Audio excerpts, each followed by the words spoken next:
New ইয়র্কের Jackson থেকে আপনাদের সঙ্গে আছে আমি খালেদ মুহিউদ্দিন। বিগত সরকারের সময়, বিশেষ করে অন্তর্বর্তী সরকারের সময় আমরা দেখেছি যে সরকারের সাথে ধর্মভিত্তিক রাজনৈতিক দলগুলোর এক নিয়মিত কথাবার্তা, আলোচনা এবং বিভিন্ন বিষয় নিয়ে বিতর্ক, যদি আমি বলি যুক্তিতর্ক, সেগুলি আসলে বজায় ছিল। নানানভাবে আমরা দেখেছি যে ইসলামপন্থীদের সক্রিয়তা ছিল অনেক বেশি।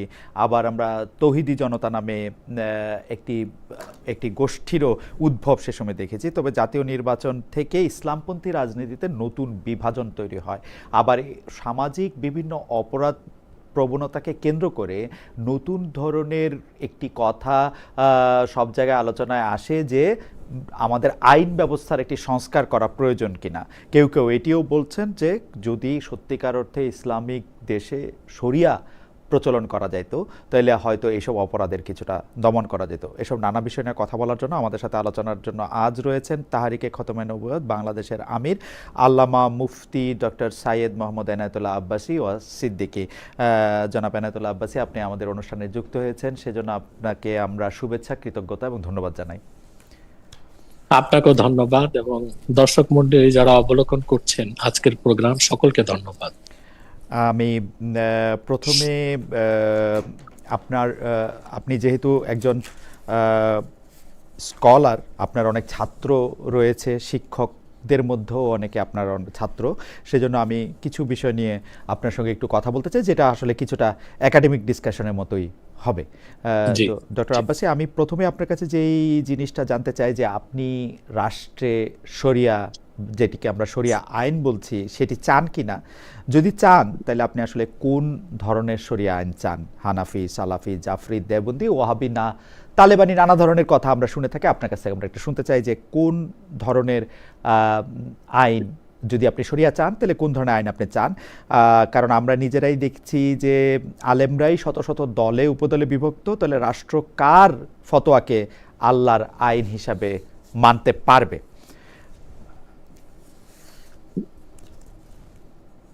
জি ডক্টর আব্বাসী। নাহমাদুহু ওয়া নুসাল্লি আলা রাসূলিল কারীম, আম্মা বাদ। ধন্যবাদ আপনাকে, ধন্যবাদ সকলকে। আপনি যে কথা বলেছেন আমি শরিয়া আইন চাই কিনা, আসলে আহকামে শারঈয়া বা শরিয়া আইন কি? কোরআন ও সুন্নাহ ভিত্তিক যে আইন সেটাই শরিয়া আইন। আর প্রতিটি মুসলিম বিশ্বাসী সৎকর্মশীলের উপর ঈমান পরিপূর্ণ হবার জন্য শরিয়া আইনকে বিশ্বাস করা ফরজ। যদি কেউ শরিয়া আইনকে অস্বীকার করে, আহকামে শারঈয়াকে, আহকামে এলাহিকে, আহকামে কোরআনকে অস্বীকার করে, তো সুস্পষ্ট ভাবে শরীয়তের দৃষ্টিকোণ থেকে তাকে মুসলিম বলার কোনো সুযোগ নেই। এ ব্যাপারে আল্লাহ তাআলা কোরআন কারীম সূরা নিসা 65 নম্বর আয়াতে স্পষ্ট আল্লাহ ঘোষণা করেছেন, ফালা ওয়া রাব্বিকা লা ইউমিনুন হাত্তা ইউহাক্কিমুকা ফীমা শাজারা বাইনাহুম থুম্মা লা ইয়াজিদু ফি আনফুসিহিম হারাজাম মিম্মা কাদাইতা ওয়া ইউসাল্লিমু তাসলিমা। মুহাম্মদ সাল্লাল্লাহু আলাইহি ওয়াসাল্লাম, আপনার রবের শপথ, আপনার উম্মত তাদের সৃষ্ট বিরোধ নিরসনের ক্ষেত্রে যদি আপনার সিদ্ধান্তকে সন্তুষ্ট চিত্তে বিনা প্রশ্নে বিনা তর্কে মেনে না নেয়, তারা মুমিন হতে পারে না। আল্লাহ তাআলা কোরআন কারীমের অন্যত্র ইরশাদ করেছেন, ওয়ামান লাম ইয়াহকুম বিমা আনজালাল্লাহু ফাউলাইকা হুমুল কাফিরুন। আল্লাহ তাআলার অবতীর্ণ কোরআন ভিত্তিক বিধান যারা চালু করে না, বিশ্বাস করে না, আল্লাহ বলেছেন তারা কাফের। তাহলে বিশ্বাসী সৎকর্মশীল মুসলিম মাত্রই আহকামে শারঈয়া বা শরিয়া আইনকে বিশ্বাস করতে বাধ্য। প্রয়োগ করতে পারলো কি পারলো না সেটা পরের বিষয়। এখন আপনি বলেছেন কোন ধরনের। ইসলামের কোনো প্যাটার্ন নেই, ইসলাম একটাই, আল্লাহ কর্তৃক প্রেরিত, মুহাম্মদ সাল্লাল্লাহু আলাইহি ওয়াসাল্লাম কর্তৃক আনিত দিন হচ্ছে দিন ইসলাম, যা পরিপূর্ণ জীবন বিধান। যে দিনের সম্পর্কে আল্লাহ বলেছেন, আল ইয়াউমা আকমালতু লাকুম দীনাকুম ওয়া আতমামতু আলাইকুম নি'মাতি ওয়া রাদিতু লাকুমুল ইসলামা দীনা। আজকের দিনে আমি তোমাদের জন্য দিনকে পরিপূর্ণ করে দিলাম, সন্তুষ্টি চিত্তে দিনকে আমি, এবং তোমাদের উপর আমার নিয়ামতকে পরিসমাপ্ত করলাম এবং সন্তুষ্টি চিত্তে ইসলামকে দিন হিসেবে স্বীকৃতি দিলাম। অতএব আহকামে শারঈয়া বা শরিয়া আইনকে বিশ্বাস করা না করা কোনো মুসলিমের কোনো অপশন নেই, সে বাধ্য শরিয়া আইনকে বিশ্বাস করতে। এখন আপনি যেটা বলেছেন বিরোধের কথা, মতভেদের কথা, এটা কোনো বিষয় না। হানাফি, শাফি, মালিকি, হাম্বলি মাযহাব চারটাই। আর আপনি যে বলেছেন সালাফি, তারপরে দেওবন্দি, এরা কোনো মাযহাব নয়, এটা হচ্ছে মাসলাক। নিজেদের মধ্যে দৃষ্টিভঙ্গির ভিন্নতা আছে, দ্বীনের মৌলিক ক্ষেত্রে তাদের কারো কোনো ভিন্নতা নেই, ইখতিলাফ নেই। যেমন দেওবন্দি হোক, কওমি হোক, সুন্নি হোক, লামাযহাবি হোক, যে কোনো মুসলিম বা আলেমকে যদি প্রশ্ন করেন মৃত্যুদণ্ডের শাস্তি শরীয়তে কি, সে বল হত্যাকারীর শাস্তি কি, সে বলবে মৃত্যুদণ্ড। জেনাকারের শাস্তি কি, সে বলবে জেনাকার যদি বিবাহিত হয়, বিবাহিতা হয়, তাহলে মৃত্যুদণ্ড। আর যদি অবিবাহিত হয়, অবিবাহিতা হয়, তাহলে সেটাকে জালাদা, অর্থাৎ তাকে কষাঘাত করা হবে, 100 কষাঘাত। মৌলিক ক্ষেত্রে দ্বীন ইসলামের বা শরিয়া আইনের মৌলিক ক্ষেত্রে কোন মুসলিম, কোন মাসলাক, কোন ঘরানার কোন দ্বিমত নাই, আহ, এটা সুস্পষ্ট ভাবে। আমার আমি যতটুকু দেখলাম যে এর মধ্যে আসলে কিছু দ্বিমত আছে। তো সেই দ্বিমতটার প্রসঙ্গে আমি আপনার কাছে আসব, কিন্তু তার আগে আপনি ঠিকই বলেছেন যে সূরা নিসার 65 নম্বর আয়াত আপনি উদ্ধৃত করেছেন, সেখানে আপনি বলেছেন যে আসলে এইটা শরিয়া বলি বা বিধিমালা বলি, কারণ আরবি তো কানুন মানে হচ্ছে আইন, শরিয়া মানে তো হচ্ছে রুলস। তো এইটা না মানার কোনো অপশন নাই। কিন্তু আমি যেটা আপনাকে প্রশ্ন করতেছিলাম যে এই ক্ষেত্রে আমরা আসলে কারটা মানবো, কারণ পার্থক্য যে আছে সেটা আপনি আমার চেয়ে অনেক বেশি ভালো জানেন। তারপরও আমি দর্শকদের জন্য কিছু উদাহরণ দিব। আপনি কিছু উপরই উদাহরণ দিয়েছেন, আমি কিছু ভিতরের উদাহরণও দিব। কিন্তু আপনি আমাকে বলেন যে এইটাতে কোরআনের মানে শরিয়া আইনের উৎস যে আপনি কোরআন বলতেছেন এবং সুন্নাহ, কোরআন এবং সুন্নাহ যে বলতেছেন, তো সেইটা কি আসলে ঠিক? মানে আমরা তো কোরআন সুন্নাহর থেকে বাইরে শরিয়া অনেকখানি দেখতে পাচ্ছি। এবং মানে বিখ্যাত শরিয়াবিদের কথা যদি আমি বলি, উদ্ধৃত করি, যেমন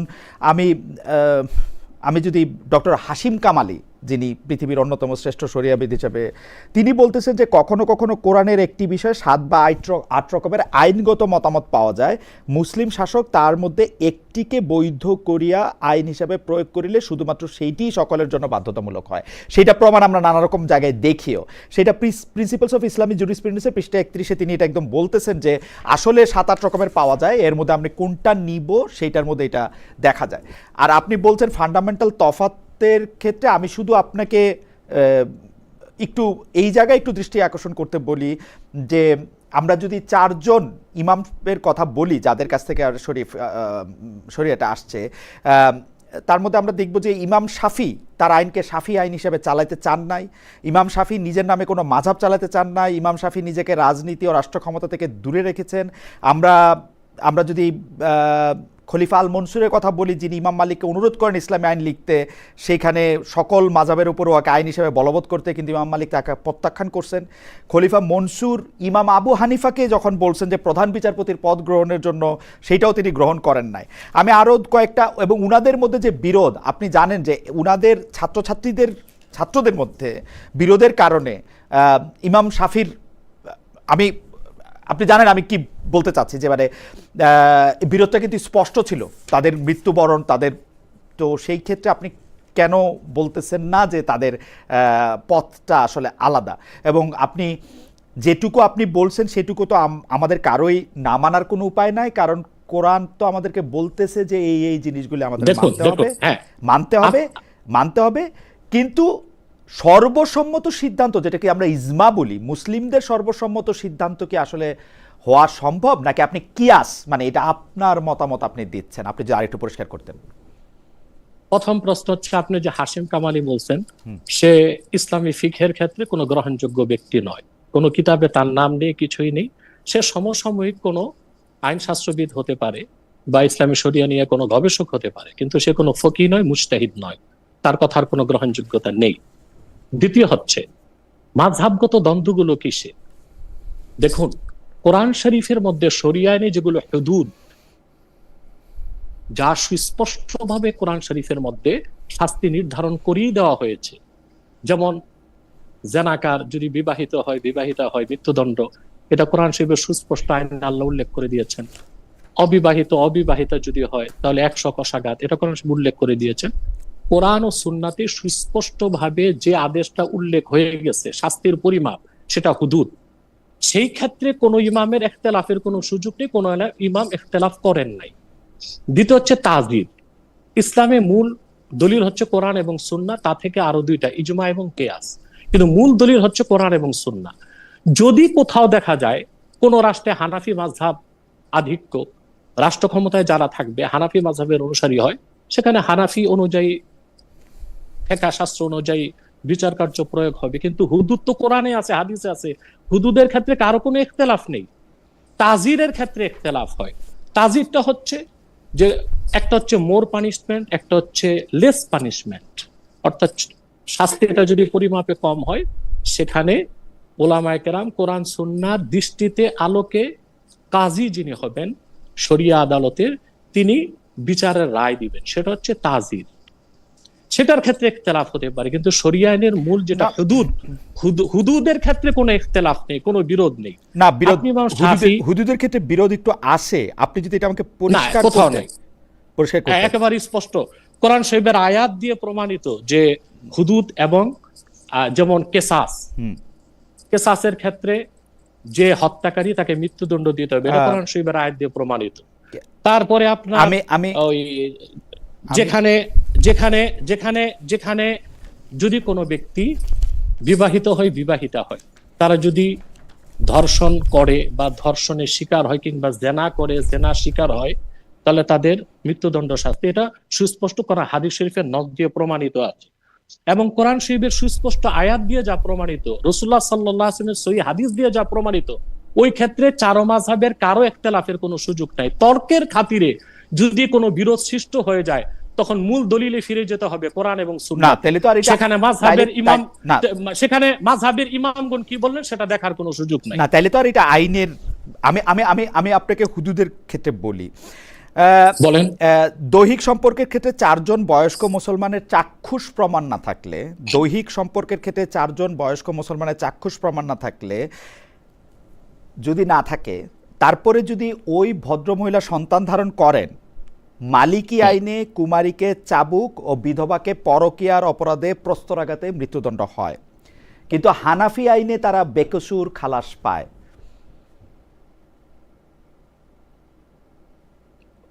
আইনটা দুই রকম হইল কিনা? আবার বলেন কথাটা। দৈহিক সম্পর্ক, 4 জন বয়স্ক মুসলমানের চাক্ষুষ প্রমাণ নাই, যেটা থাকার কথা, প্রমাণ নাই, তবে সেটা নিয়ে আসলে কথা আসে। তাহলে সন্তান ধারণ করলে মালিকি আইন, সন্তান ধারণ যদি করে ওই দৈহিক সম্পর্কের কারণে, মালিকি আইনে আসে হচ্ছে সেই ভদ্রমহিলাকে বা কুমারীকে চাবুক, আর যদি তিনি বিধবা হন, বিধবাকে পরকীয়ার অপরাধে প্রস্তরাঘাতে মৃত্যুদণ্ডের শাস্তি। আর হানাফি আইনে আসে তারা বেকসুর খালাস পাবে। মালিকি মাযহাবের আইনটার উৎস কি, বইটার নাম বলেন।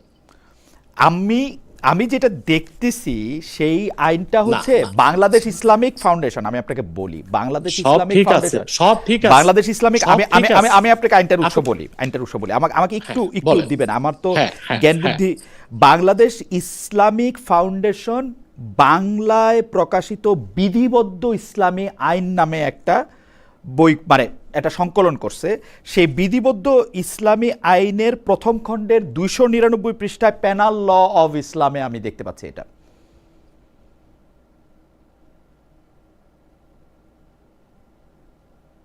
ডক্টর আব্বাসী জি জি, আমি দেখেন, আপনি যেটা আপনি মালিকি মাযহাবের যে মতের কথা বলেছেন, জি, এইরকম কোন প্রকাশনা থেকে কোনো বই উৎস বা মার্জা হতে পারে।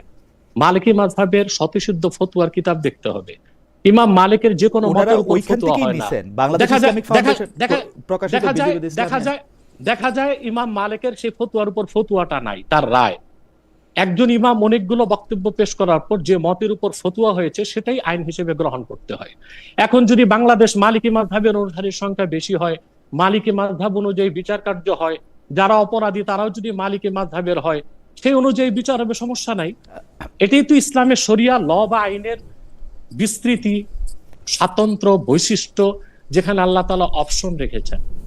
কিন্তু আপনি যে কথাটা বললেন 4 জন সাক্ষী যদি পাওয়া না যায়, সেই ক্ষেত্রে আপনি যে কথাটা বলেছেন, দেখেন 4 জন সাক্ষী যদি প্রত্যক্ষ সাক্ষ্য দেয় ছেলে মেয়ে ফিজিক্যাল রিলেশন করেছে, সেই ক্ষেত্রে তারা যদি বিবাহিত হয় মৃত্যুদণ্ডে, এটা কোরআন ও হাদিসে সুস্পষ্টভাবে প্রমাণিত। এই ক্ষেত্রে 4 মাযহাবের কোনো মতবিরোধ নেই। বিষয় হচ্ছে সাক্ষীর ক্ষেত্রে যদি মতবিরোধ হয়ে যায়, 4 জন সাক্ষী সুস্পষ্ট সাক্ষ্য দিচ্ছে না, দ্বিতীয় পদ্ধতি হচ্ছে একরার বা স্বীকৃতি। তখন মহিলা গর্ভবতী হলেই তাকে বিচার কার্য তার উপর প্রয়োগ করা হবে না, মৃত্যুদণ্ড কিংবা কষাঘাত কিংবা চাবুক, তার থেকে একরার নেওয়া হবে, অর্থাৎ স্বীকৃতি, সে নিজে স্বীকার করে কিনা। যদি সে নিজে স্বীকার করে তখন তার উপর অ্যাপ্লাই হবে শাস্তি। আর যদি সে একরার না করে, স্বীকার না করে, তখন তো সেটা হুকুমটা তাজিরে চলে যাবে। আর চূড়ান্ত কথা হচ্ছে মাযহাবগত বিরোধের ক্ষেত্রে মূল উসুল আছে। ইমাম আজম আবু হানিফা রাহমাতুল্লাহ নিজেও বলেছেন, ইযা সাহহাল হাদিসু ফাহুয়া মাযহাবি। যদি আমাদের কোনো মতের মধ্যে বিরোধ হয়, যখন হাদিস সহিহ বলে পরিগণিত হবে, যেই মতের পক্ষে হাদিস থাকবে সেটাই আইন হবে, সেটাই গ্রহণ করতে হবে। সেখানে মাযহাবগত বিরোধ দেখার কোনো বিষয় না। আর আমি বারবার বলেছি যে ইসলামী শরিয়া আইনের মূল উৎস হচ্ছে কোরআন এবং সুন্নাহ। কোরআন সুন্নাহটাই মূল থাকবে। পরবর্তীতে গবেষণা করতে যে কিংবা রায় দিতে যে ইমামদের মতভেদ থাকতেই পারে, সেক্ষেত্রে কোরআন ও হাদিসের মত যার রায়ের পক্ষে সেটাই গৃহীত হবে। অমুসলিমদের কাছে কোরআন বিক্রয় কি নিষিদ্ধ? অমুসলিম, প্রথম কথা হচ্ছে কোরআন বিক্রি করার জিনিস না, এটার কোনো বিনিময় নেই। মানে কোরআন এটাকে আমরা বলি যে হাদিয়া। আচ্ছা, এখন অমুসলিমদের কাছে কি হাদিয়া দিয়ে কোরআন দেওয়া নিষিদ্ধ? যদি অমুসলিমরা ইসলাম শিখতে চায়, কোরআন শরীফ সম্পর্কে জানতে চায়, তাহলে তাদেরকে কোরআন শরীফের তরজমা ও তাফসীরটা দেওয়া যেতে পারে। মূল আরবি যে কোরআন কারীম সেটা না দেওয়াটাই উচিত, এটা আদবের খেলাফ। এইটা কি মানে তার কাছে এটা বিক্রি বা হাদিয়ার বিনিময়ে এটা দেওয়া যাবে না? বললাম তো, তরজমা আর তাফসীরটা দেওয়া যাবে, কারণ যে মুসলিম সে তো আরবিটা বুঝবেই না, কিন্তু অতএব সে কোরআন শরীফের তরজমাটা পড়ুক, তাফসীরটা পড়ুক। কিন্তু ইসলামের প্রফেট যখন অমুসলিমদের দাওয়াত দিয়েছেন তখন কিভাবে দিয়েছেন? তখন কোরআন দেন নাই? কোরআন তো একসাথে নাজিল হয় নাই। আল্লাহর যখন হাবিব একসাথে নাজিল হয়েছে, যখন একসাথে নাজিল হয়েছে, তারপরে আল্লাহর হাবিব সাল্লাল্লাহু আলাইহি সাল্লামের কাছে কোরআন এসেছে 23 বছরে, 23 বছর, এবং আল্লাহর হাবিব সাল্লাল্লাহু আলাইহি সাল্লামের কাছে 24,000 বার হযরত জিবরিল এসেছেন। সরাসরি কোরআনের কপি কোন মুসলিমের হাতে রাসূলুল্লাহ সাল্লাল্লাহু আলাইহি ওয়াসাল্লামের জমানায় দেওয়া হয় নাই, কারণ কোরআনের দাওয়াত তাদের কাছে পৌঁছানো হয় নাই। কোরআন তো গ্রন্থিত হলো ওসমান রাদিয়াল্লাহু আনহুর সময় ছিল। ওসমান রাদিয়াল্লাহু আনহু, ভুল ইতিহাস। কেন? এটা ভুল ইতিহাস, আপনি জানেন না কেন? কোরআন শরীফ, আমি বলছি শোনেন আপনি, জি বলেন। 30 পারা কোরআন বিসমিল্লাহর বা থেকে মিনাল জিন্নাতি ওয়ান নাসের সিন পর্যন্ত আল্লাহ রাসূল সাল্লাল্লাহু আলাইহি ওয়াসাল্লামের কাছে অবতীর্ণ হয়েছে ধাপে ধাপে 23 বছরে। এবং সাহাবায়ে কেরাম পশুর হাড়, চামড়া, পাথর এগুলোর মধ্যে 30 পারা কোরআনকে রাসূলুল্লাহ সাল্লাল্লাহু আলাইহি ওয়াসাল্লামের সময় লিপিবদ্ধ করেছিলেন। হযরত ওসমান কি করেছেন? কোরআন সংকলন করেন নাই। কোরআন শরীফ 7টা আঞ্চলিক ভাষার দৃষ্টিকোণ থেকে আল্লাহ নাজিল করেছেন। আরবিতে 7টা লুগাত ছিল আরবের, বৃহত্তর আরবে। তো হযরত ওসমান রাদিয়াল্লাহু তাআলা আনহু যখন মুসলিম বিশ্বের বিস্তৃতি ব্যাপক হয়ে গেল, পৃথিবীর বিভিন্ন মুসলিম রাষ্ট্রে কোরআন শরীফ তিলাওয়াত করতে যে দেখা যাচ্ছে ভিন্ন ভিন্ন কেরাতে পড়তে গেলে মানুষের পড়তে কষ্ট হবে বা কোরআন বুঝতে কষ্ট হবে, তখন তিনি রাসূলুল্লাহ সাল্লাল্লাহু আলাইহি ওয়াসাল্লামের স্ত্রী হযরত হাফসার কাছ থেকে, যেখানে পরিপূর্ণ কোরআন শরীফ রাখা ছিল রাসূলুল্লাহ সাল্লাল্লাহু আলাইহি ওয়াসাল্লামের সময় থেকে, সেটাকে এনেছেন। এবং সাহাবায়ে কেরামের মধ্যে যারা হাফেজ ছিলেন, 30 পারা কোরআন মুখস্থ করেছেন, তাদের উপস্থিতিতে তিনি একরকম কেরাত তেলাওয়াতের একটা পদ্ধতি সংকলন করে মুসলিম বিশ্বে ছড়িয়ে দিয়েছেন। কোরআন তো আল্লাহ রাসূল সাল্লাল্লাহু আলাইহি, এখানে তো আমার জানা আর আপনার জানার মধ্যে আমি আপনার জানাটা একটু আলাদা মনে হইতেছে, কারণ আমি তো আপনি যদি রাসূলুল্লাহ সাল্লাল্লাহু আলাইহি ওয়াসাল্লাম কি কোরআনের চ্যাপ্টার ওয়াইজ এরকম ভাগ করে একটা লিখিত খণ্ড ছিল? জি, এটা আপনি কোন 30 পারা কোরআন, 30 এইটা একেবারে আপনি এটা সিয়াসিত্তায় অসংখ্য হাদিস আছে, তাফসীরের কিতাবগুলোতে আছে, ফান্নুল আফনান ফি উলুমিল কোরআন, উলুমুল কোরআনের না সেটা আছে, কিতাবের মধ্যে সেটা আছে, কিন্তু আমি কিতাবের কথা শুনি নাই। আমি শুধু তাই না, আরো শুনেন আপনি, বুখারী শরীফ কিতাবুল ওয়াহিতে আসছে, প্রত্যেক রমজানে রাসূলুল্লাহ সাল্লাল্লাহু আলাইহি ওয়াসাল্লামকে জিবরিল পুরা কোরআন শোনাতেন, রাসূলুল্লাহ সাল্লাল্লাহু আলাইহি ওয়াসাল্লাম পুরা কোরআন জিবরিলের শোনাতেন। প্রতিটা সূরার কি নাম, কত আয়াত এবং রুকু সবকিছু রাসূলুল্লাহ সাল্লাল্লাহু আলাইহি ওয়াসাল্লাম নির্ধারণ করে দিয়েছেন আল্লাহর পক্ষ থেকে। রাসূলুল্লাহ সাল্লাল্লাহু আলাইহি ওয়াসাল্লামের উপস্থিতিতে 30 পারা কোরআন নাজিল হয়েছে। পুরা কোরআন রাসূলুল্লাহর কাছে যা নাজিল হয়েছে সেটাই কোরআন। পুরা কোরআন অবতীর্ণ হওয়ার পরে হযরত মুহাম্মদ সাল্লাল্লাহু আলাইহি ওয়াসাল্লাম কতদিন আয়ু পেলেন? অবতীর্ণ হয়েছে এবং সংকলন হয়েছে। অবতীর্ণ হওয়ার পরে তিনি কতদিন সময় পেলেন? সাল্লাল্লাহু আলাইহি ওয়াসাল্লাম বিদায় আল্লাহ রাসূল সাল্লাল্লাহু আলাইহি ওয়াসাল্লাম দুনিয়া থেকে বিদায় নিয়েছেন, তারপর তার ওহী নাজিলের কোনো ব্যবস্থাই ছিল না, ওহীর দরজা বন্ধ হয়ে গিয়েছে। আল ইয়াউমা আকমালতু লাকুম দীনাকুম ওয়া আতমামতু আলাইকুম নি'মাতি ওয়া রাদিতু লাকুমুল ইসলামা দীনা। বিদায় হজ্জের সময় এই আয়াত নাজিল হয়েছে। এই আয়াত নাজিলের পর, এই আয়াত নাজিলের 81 দিন পর রাসূলুল্লাহ সাল্লাল্লাহু আলাইহি ওয়াসাল্লাম দুনিয়া থেকে বিদায় নিয়েছেন। তো প্রতি রমজানে তো কথা হতে পারে না, তিনি বড় জোরে একটি রমজান পেতে পারেন, প্রতি রমজান তো হবে না, তাই না? আপনি তো কথা বুঝতেছেন না। যতটুকু নাজিল হয়েছে, একটা বছরে যতটুকু নাজিল হয়েছে ততটুকু পুরাটা হযরত জিবরিল রাসূলুল্লাহ সাল্লাল্লাহু আলাইহি ওয়াসাল্লামকে শুনিয়েছেন, রাসূলুল্লাহ সাল্লাল্লাহু আলাইহি ওয়াসাল্লাম তাকে আবার পুরাটা শুনিয়েছেন। রাসূলুল্লাহ সাল্লাল্লাহু আলাইহি ওয়াসাল্লাম দুনিয়া থেকে বিদায় নিয়েছেন যেবার, সেবার দুইবার রাসূলুল্লাহ সাল্লাল্লাহু আলাইহি ওয়াসাল্লামকে জিবরিল তেলাওয়াত শুনিয়েছেন, রাসূলুল্লাহ সাল্লাল্লাহু আলাইহি ওয়াসাল্লাম থেকে দুইবার তেলাওয়াত শুনিয়েছেন। সম্পূর্ণ 30 পারা কোরআন রাসূলুল্লাহ সাল্লাল্লাহু আলাইহি ওয়াসাল্লামের অস্তিত্বে এসেছে।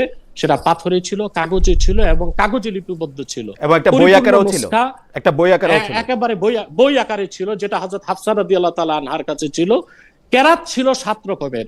এখন যারা অনারবি তারা 7 কেরাতে কোরআন শরীফ পড়তে পারবে না। একটা কেরাতে হযরত ওসমান রাদিয়াল্লাহু তাআলা আনহু কোরআন শরীফকে ছাপিয়ে বিভিন্ন জায়গায় পৌঁছে দিয়েছেন।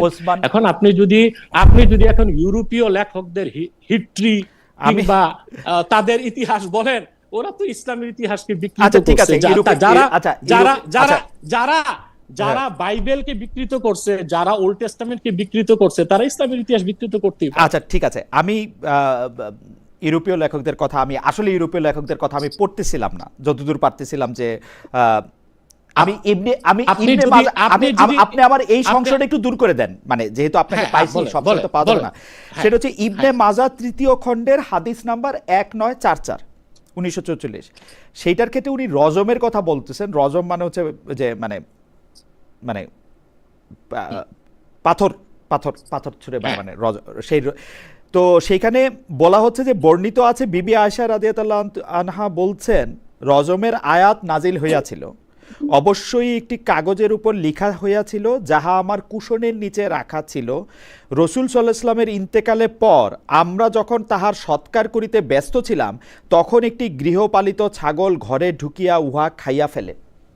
আমরা এটার সম্পর্কে একটু জানতে চাই যে এটা কি মানে ইবনে মাজার এই হাদিস মাউযু, এটা সহিহ হাদিস না, এটা সহিহ হাদিস না। এইটা কি আর কোন হাদিস বেত্তা এটাকে সেকেন্ড করছেন? হ্যাঁ, এটার সনদের ক্ষেত্রে অনেক প্রশ্ন আছে এবং এটা সহিহ হাদিস বলে গণ্য নয়।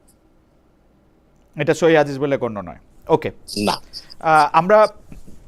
আমরা ইমাম সাহেবদের কথা একটু আসতেছিলাম যে আপনি আমাদের যে 4 ইমাম আছেন, সে 4 ইমামদের কথা একটু বলতেছিলেন। আমরা কিন্তু আমাদের ইমামদের মানে অর্থাৎ আবু হানিফা, আবু শাফি, মালিকি, হাম্বলি সকলের প্রতি আমরা শ্রদ্ধা রেখে আমরা বলতে চাই যে তাদের মধ্যে কিন্তু অনেক বিষয় নিয়ে মতবিরোধ ছিল, এবং মতবিরোধ থাকার কারণে আমরা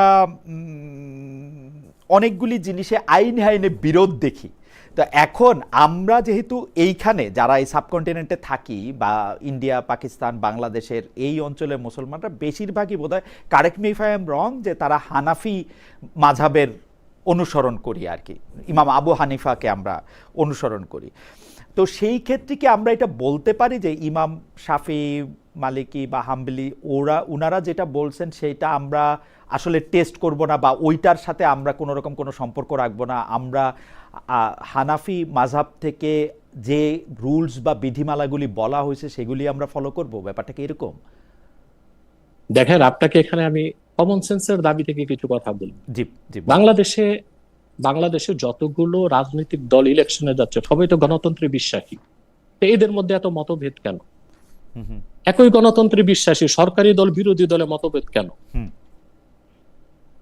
একই ব্রিটিশ আইনে বা প্রচলিত আইনে আদালতগুলো চলে, তাহলে আসামির পক্ষে একজন, বিপক্ষে আরেকজন কেন? তাহলে কি ত্রুটি কি আইনে না বুঝার মধ্যে? নিশ্চয়ই বুঝার মধ্যে। গণতান্ত্রিক মৌলিক বিশ্বাসে যেমন সবাই বিশ্বাসী, প্রচলিত আইন অনুযায়ী একজন বিচারপতি রায় দিচ্ছে, দেখা যাচ্ছে আরেকজন বিচারপতি তার বিপক্ষে রায় দিচ্ছে। এতে কিন্তু প্রচলিত আইনের প্রতি কারো কোনো সন্দেহ নেই, বরং প্রশ্নটা হচ্ছে আইন বুঝার ক্ষেত্রে। হানাফি, মালিকি, শাফি, হাম্বলি ইসলামের মৌলিক ক্ষেত্রে, শরিয়া আইনের হুদুদের ক্ষেত্রে, কেসাসের ক্ষেত্রে তাদের কোনো মতভেদ নয়। শাখা প্রশাখাগত কিছু মাসাইলে তাদের মধ্যে যে মতভেদটা সেটা গবেষণাগত বা ইজতিহাদগত।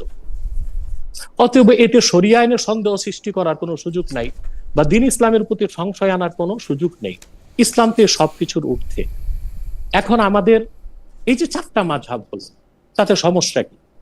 আল্লাহ সুবহানাহু ওয়া তাআলা তার হাবিব মুহাম্মদ সাল্লাল্লাহু আলাইহি ওয়াসাল্লামের মাধ্যমে যে দ্বীন দিয়েছেন, এই দ্বীন ইসলামটা পরিপূর্ণ এবং শরিয়া আইন ত্রুটি মুক্ত, সম্পূর্ণ পরিপূর্ণ। এখন এখানে কেসাসের ক্ষেত্রে, হুদুদের ক্ষেত্রে ইমামদের কোনো মতভেদ নাই। যদিও মতভেদ শাখা প্রশাখাগত দিকে থাকে, সেখানে সহজ সমাধান হচ্ছে ওয়াইন তানাযাতুম ফি শাইইন ফারুদ্দুহু ইলাল্লাহি ওয়া রাসূলিহি। অর্থাৎ তোমরা যদি নিজেদের মধ্যে কোনো মাসালা, কোনো বিষয়ে মতভেদে উপনীত হও, তখন বিষয়টিকে আল্লাহ তার রাসূলের দিকে সুপর্দ করে দাও। অর্থাৎ তখন মাযহাবগত বিরোধ দেখার সুযোগ নাই। যেই মাযহাবের পক্ষে কোরআন হাদিসের মত, শক্তিশালী মত পাওয়া যাবে, সেই মাযহাবের মতকে গ্রহণ করা হবে। আর দ্বিতীয় হচ্ছে আমাদের দেশে হানাফি মাযহাবের লোকজন বেশি। এখন মাযহাবগত দিকটা কোথায় বেশি লক্ষণীয়, তার তো কিছু ক্ষেত্র আছে। যেমন নামাজ পড়ার ক্ষেত্রে প্রত্যেক 4 মাযহাবের সবাই একমত যোহর নামাজ 4 রাকাত। মতভেদটা কোথায়? তাকবীর তাহরিমা বাঁধতে হবে, 4 মাযহাব বলতেছে ফরজ। রুকু সাজদা 4 মাযহাব বলতেছে ফরজ। হাত বাঁধবো কোথায়? নাভির নিচে না নাভির উপর? এটা ফরজও না, ওয়াজিবও না, সুন্নতের অন্তর্ভুক্ত। অতএব মৌলিক বিষয়ে কোনো মতবিরোধ নাই, শাখা প্রশাখাগত বিষয়ে মতভেদ আছে। আর এটা হচ্ছে ইসলামের শরিয়া আইনের একটা সৌন্দর্য বা ইসলামের বিধানের একটা সৌন্দর্য। হুজুর, আপনি বলতেছেন যে মতবিরোধ নাই, কিন্তু আমি কিন্তু পাতায় পাতায় মতবিরোধ দেখতে পাচ্ছি, প্রথম কথা। দ্বিতীয় কথা হচ্ছে একটা মৌলিক ক্ষেত্রে দেখান আপনি যে এমন একজন ইমাম বলছে যে নামাজ 4 ওয়াক্ত। আমি নামাজের 4 ওয়াক্ত, নামাজ 4 ওয়াক্তকে আপনি মৌলিক বলতেছেন, নামাজ 4 ওয়াক্তকে আপনি মৌলিক বলতেছেন। আমি এইটাকেও মৌলিক বলবো, আমি এইটাকেও মৌলিক বলবো যে শরিয়া রাষ্ট্রের মানে শরিয়া রাষ্ট্রের যারা সমর্থক, তারা মদিনার পথে জনতার সামনে ইমাম মালিককে চাবুক মেরে মেরে তার শরীর থেকে মুচড়ে মুচড়ে হাত ভেঙে ফেলছে মতবিরোধের কারণে। কেন শরিয়া জেলখানায় বন্দী করেছে ইমাম শাফি আর ইমাম হাম্বলকে। আপনি যদি ইমাম আবু হানিফার কথায় আসেন, তাহলে আমরা দেখব যে ইমাম তাইমিয়ার মতো জেলখানায় বন্দী করে জেলখানার ভিতরে তাকেও খুন করা হয়েছে।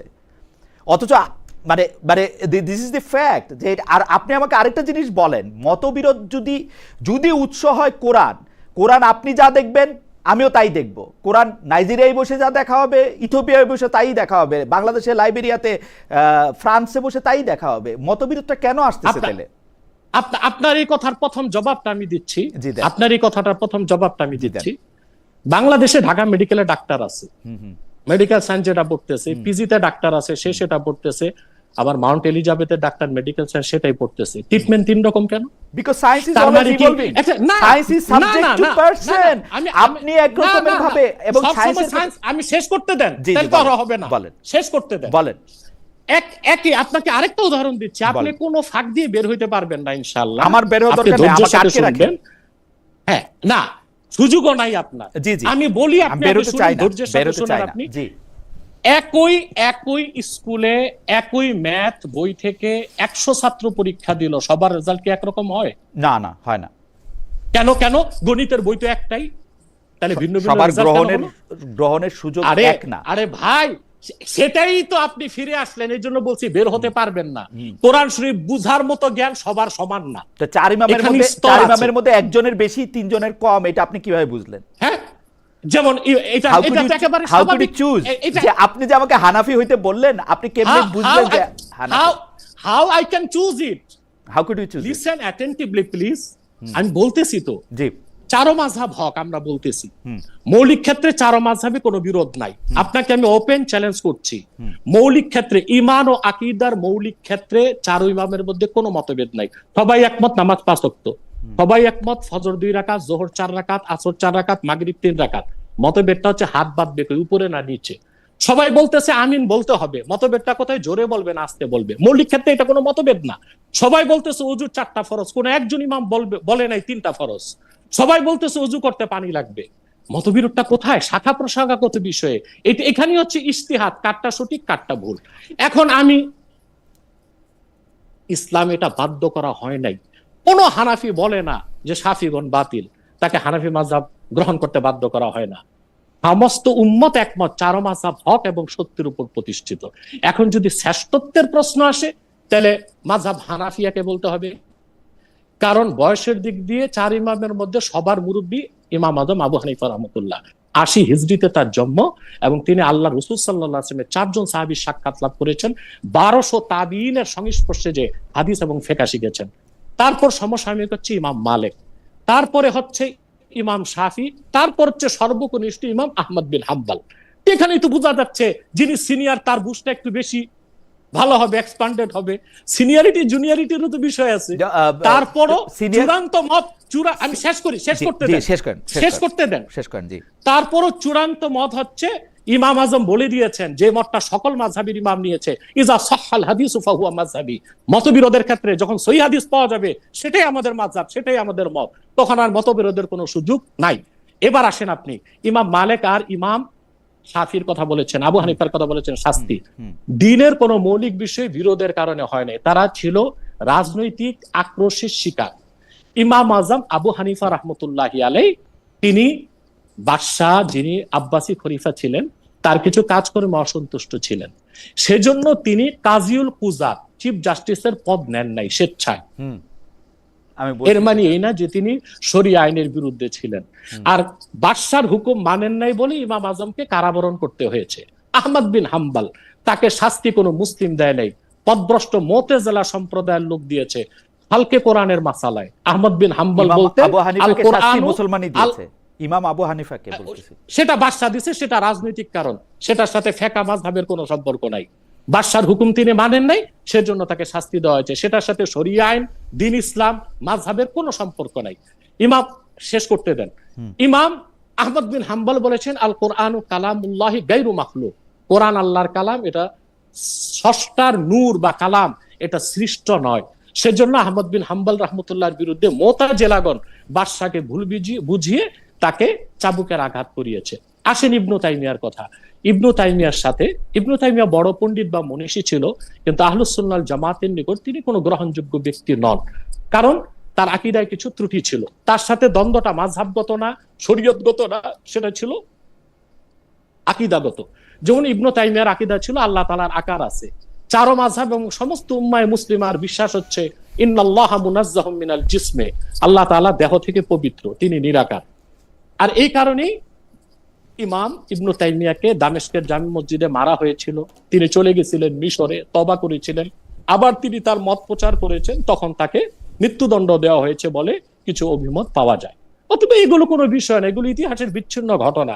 এগুলোর সাথে শরিয়া আইনের বা ইসলামী শরিয়া আইনের আমি অথেন্টিসিটি নিয়ে প্রশ্ন করার কোনো সুযোগ নেই। ঠিক আছে, আর আমি বলতেছি আমার মনে হয় আপনার বক্তব্য পরিষ্কার, আমার বক্তব্য পরিষ্কার। আপনি অনেকগুলি বিষয়, গুরুত্বপূর্ণ বিষয় আপনি বলেছেন, যে আপনি বলেছেন সিনিয়রিটির ক্ষেত্রে যেহেতু ইমাম আবু হানিফা সিনিয়র, তো আমরা যেরকম সিনিয়রিটি বুঝতে পারতেছি, সেরকম সিনিয়রিটি তো নিশ্চয়ই ইমাম শাফি, ইমাম মালিক এবং ইমাম হাম্বলিও সেটা বুঝতে পেরেছেন, ইমাম হাম্বল আহমদ বিন হাম্বলও বুঝতে পেরেছেন। তাদের কেন আলাদা করে মাযহাবে আলাদা করে এটি লিখতে হলো? আপনি বলছেন যে বেসিক কোনো তফাৎ নাই। আমি বেসিক তফাতের জায়গায় দেখাই হানাফি যে আমরা শরিয়া অনুসরণ করি, আমি আগে প্রশ্নটা করি, তাহলে আপনি বুঝবেন।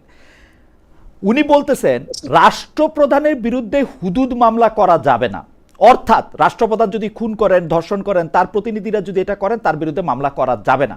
আপনি কি এটা সাপোর্ট করেন যে এইটা হওয়া? এটা কার বক্তব্য?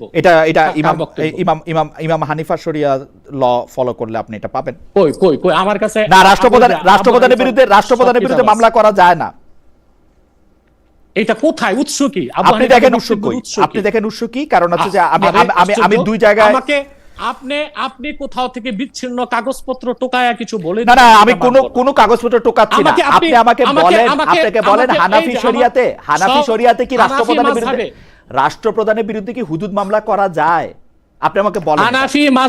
হানাফি মাযহাবের মতে রাষ্ট্রপ্রধান যদি খলিফা হয়, আর হুদুদের মামলায় শুধু হুদুদ প্রয়োগ না, প্রয়োজনে তাকে খেলাফতের দায়িত্ব থেকে বহিষ্কার করা হবে। হুদুদের মামলা করা যায় কিনা, হুদুদের মামলা করা যায় কিনা ভেবে বলেন। যাবে যাবে যাবে যাবে যাবে। ওকে, আপনি যদি বলেন যে যাবে, তাহলে আমি আপনাকে তাহলে এখন একটু অনুরোধ করব যে এইটা হলো বাংলাদেশ ইসলামিক ফাউন্ডেশন প্রকাশিত যে বিধিবদ্ধ ইসলামী আইন, যে বিধিবদ্ধ এটা কোনো দলিলের বই। আপনি হানাফি মাযহাবের শোনেন না, হানাফি মাযহাবের আপনি সোর্স গুলো কোত্থেকে নেবেন, আর এটা তো বুঝতে হবে আপনাকে। এক নাম্বার হচ্ছে উসুল, দুই নাম্বার না না দুই নাম্বার এটা বিধিবদ্ধ ইসলামী আইন, বাংলাদেশে বিধিবদ্ধ ইসলামী আইন, ইসলামিক আরে ভাই এটা যাচাই বাছাইয়ের বিষয় আছে। ফাউন্ডেশনের একটা মত বিচ্ছিন্ন তুলে দিল, না না, বাংলাদেশ ইসলামী ফাউন্ডেশন কোনো মিথ্যিত বদ করে নাই। আমাকে বলতে দেন। জি জি বলেন। 15 বছরে বিগত আওয়ামী সরকার বাংলাদেশের প্রতিটা সেক্টরের ফাংশনকে নষ্ট করছে। ইসলামিক ফাউন্ডেশন, শুনেন, আপনি এটা বলবেন বলে আমি 2006 সালের সংস্করণ দেখছি, তখন আপনি এটা বলবেন বলে এটা 2006 সালের সংস্করণ। আমাকে বলতে দেন। জি জি বলেন। ইসলামিক ফাউন্ডেশনে শেখ মুজিবের নামে খুতবা বের করার কথা হয়েছে 2006 সালের সংস্করণ, হুজুর 2006 সালে। আমি শেষ করি, আমাকে বলতে দেন। বলেন বলেন। 2006 সালে যারা ছিল তখন তাদের মধ্যেও কি তো সামতকারী থাকতে পারে? ইসলামিক ফাউন্ডেশন একটা বই, হাসিনার হোক বা আগে যারা ছিল তাদের হোক, ইসলামিক ফাউন্ডেশনের কোন বই থেকে আপনি বিচ্ছিন্ন একটা মত দিলে আমি বিচ্ছিন্ন মত দিচ্ছি না। আপনাকে আমি নিয়ম দিচ্ছি, নিয়ম দিন, নিয়মে আসেন। আপনি নিয়মের বাইরে তো তর্ক চলে না। বলেন। হানাফি মাযহাবের কোন বক্তব্যের জন্য অথেন্টিক সোর্স হচ্ছে 3টা স্তরের কিতাব। 1 নাম্বার হচ্ছে উসুল, 2 নাম্বার হচ্ছে নওয়াদের, 3 নাম্বার হচ্ছে নওয়াজেল, তারপর হচ্ছে ফিকহ শাস্ত্রগুলো। ফিকহ শাস্ত্রগুলোর পর হচ্ছে প্রসিদ্ধ ফতোয়ার কিতাবগুলো, ফতোয়া আলমগীরি, ফতোয়া বাজ্জাজিয়া, ফতোয়া কাজী খান, দুররে মুখতার, রাদ্দুল মুখতার, ফতোয়া সিরাজিয়া। এগুলোর বাইরে যে কেউ একটা বই লিখলো, ওখান থেকে একটা মত আপনি দিয়ে দিলেন, তা তো হয় না। যতগুলি বলতেছেন প্রত্যেকটা সংকলন সেই বইয়ের মধ্যে। আমি সবগুলো শেষ করি, তারপর আপনি বলেন। ইমাম আবু হানিফা রাহমাতুল্লাহর প্রতিটা কথা মানতে হানাফিগণ বাধ্য নয়, এটা হচ্ছে প্রথম কথা। আমি শেষ করি। হানাফি মাযহাবে মাসালা মানার উসুল আছে। হানাফি মানার মানে এই না আবু হানিফা যা বলছে তা মেনে নেওয়া, তার মানে হচ্ছে হানাফি একটা মাযহাব।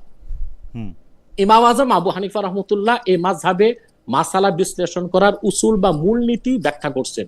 সেই মূলনীতির ভিত্তিতে দেখা গেছে তারই ছাত্র ইমাম আবু ইউসুফ কিংবা ইমাম মোহাম্মদ ভিন্ন মত দিয়েছেন। আবু হানিফার মত সেখানে হানাফিগণ গ্রহণ করে নাই, ভিন্ন মতটাই গ্রহণ করছে। যেমন আবু হানিফার ছাত্রদের মধ্যে সবচেয়ে জুনিয়র ছিল ইমাম জুফার। ইমাম জুফার রহমতুল্লাহ 17টা মত যেটা আবু হানিফার বিপক্ষে, অথচ সেই 17টা মতের উপরই ফতোয়া হয়েছে, আবু হানিফার মত সেখানে নেওয়া হয় নাই। অতএব আপনি যেটা বললেন ইমাম আজমের একটা মত ইসলামিক ফাউন্ডেশনের একটা বিচ্ছিন্ন বই থেকে দেখালেন, প্রথমে দেখার বিষয় হচ্ছে এটা হানাফিদের ফতোয়া কিনা, এটা রায় হয়েছে কিনা, এটা সিদ্ধান্ত হয়েছে কিনা, এটা আইন হিসেবে গৃহীত হয়েছে কিনা। সব মত আইন হিসেবে গৃহীত হয় নাই। দ্বিতীয় হচ্ছে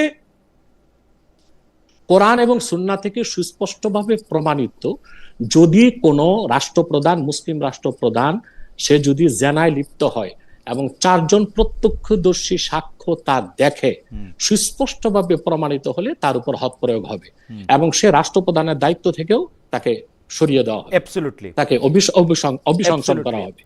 কিন্তু আপনি যেটা বলছেন সেটার ব্যাপারে কোনো রকম আমার কোনো দ্বিমত না। আমাকে ভুল বুঝবেন না হুজুর, আমি জিনিসটা যেটা বলি সেটা আমি আপনাকে বলি। আমার পক্ষে যেটা সম্ভব হয়েছে সবচেয়ে প্রামাণ্য হিসাবে আমি এগুলি সংকলনগুলি দেখতে চেষ্টা করছি, এগুলি কোথায় কোনটা। এখন আমি যেহেতু আরবি পড়ে বুঝি না, তখন আমার ক্ষেত্রে অপশন ছিল হচ্ছে 2টা।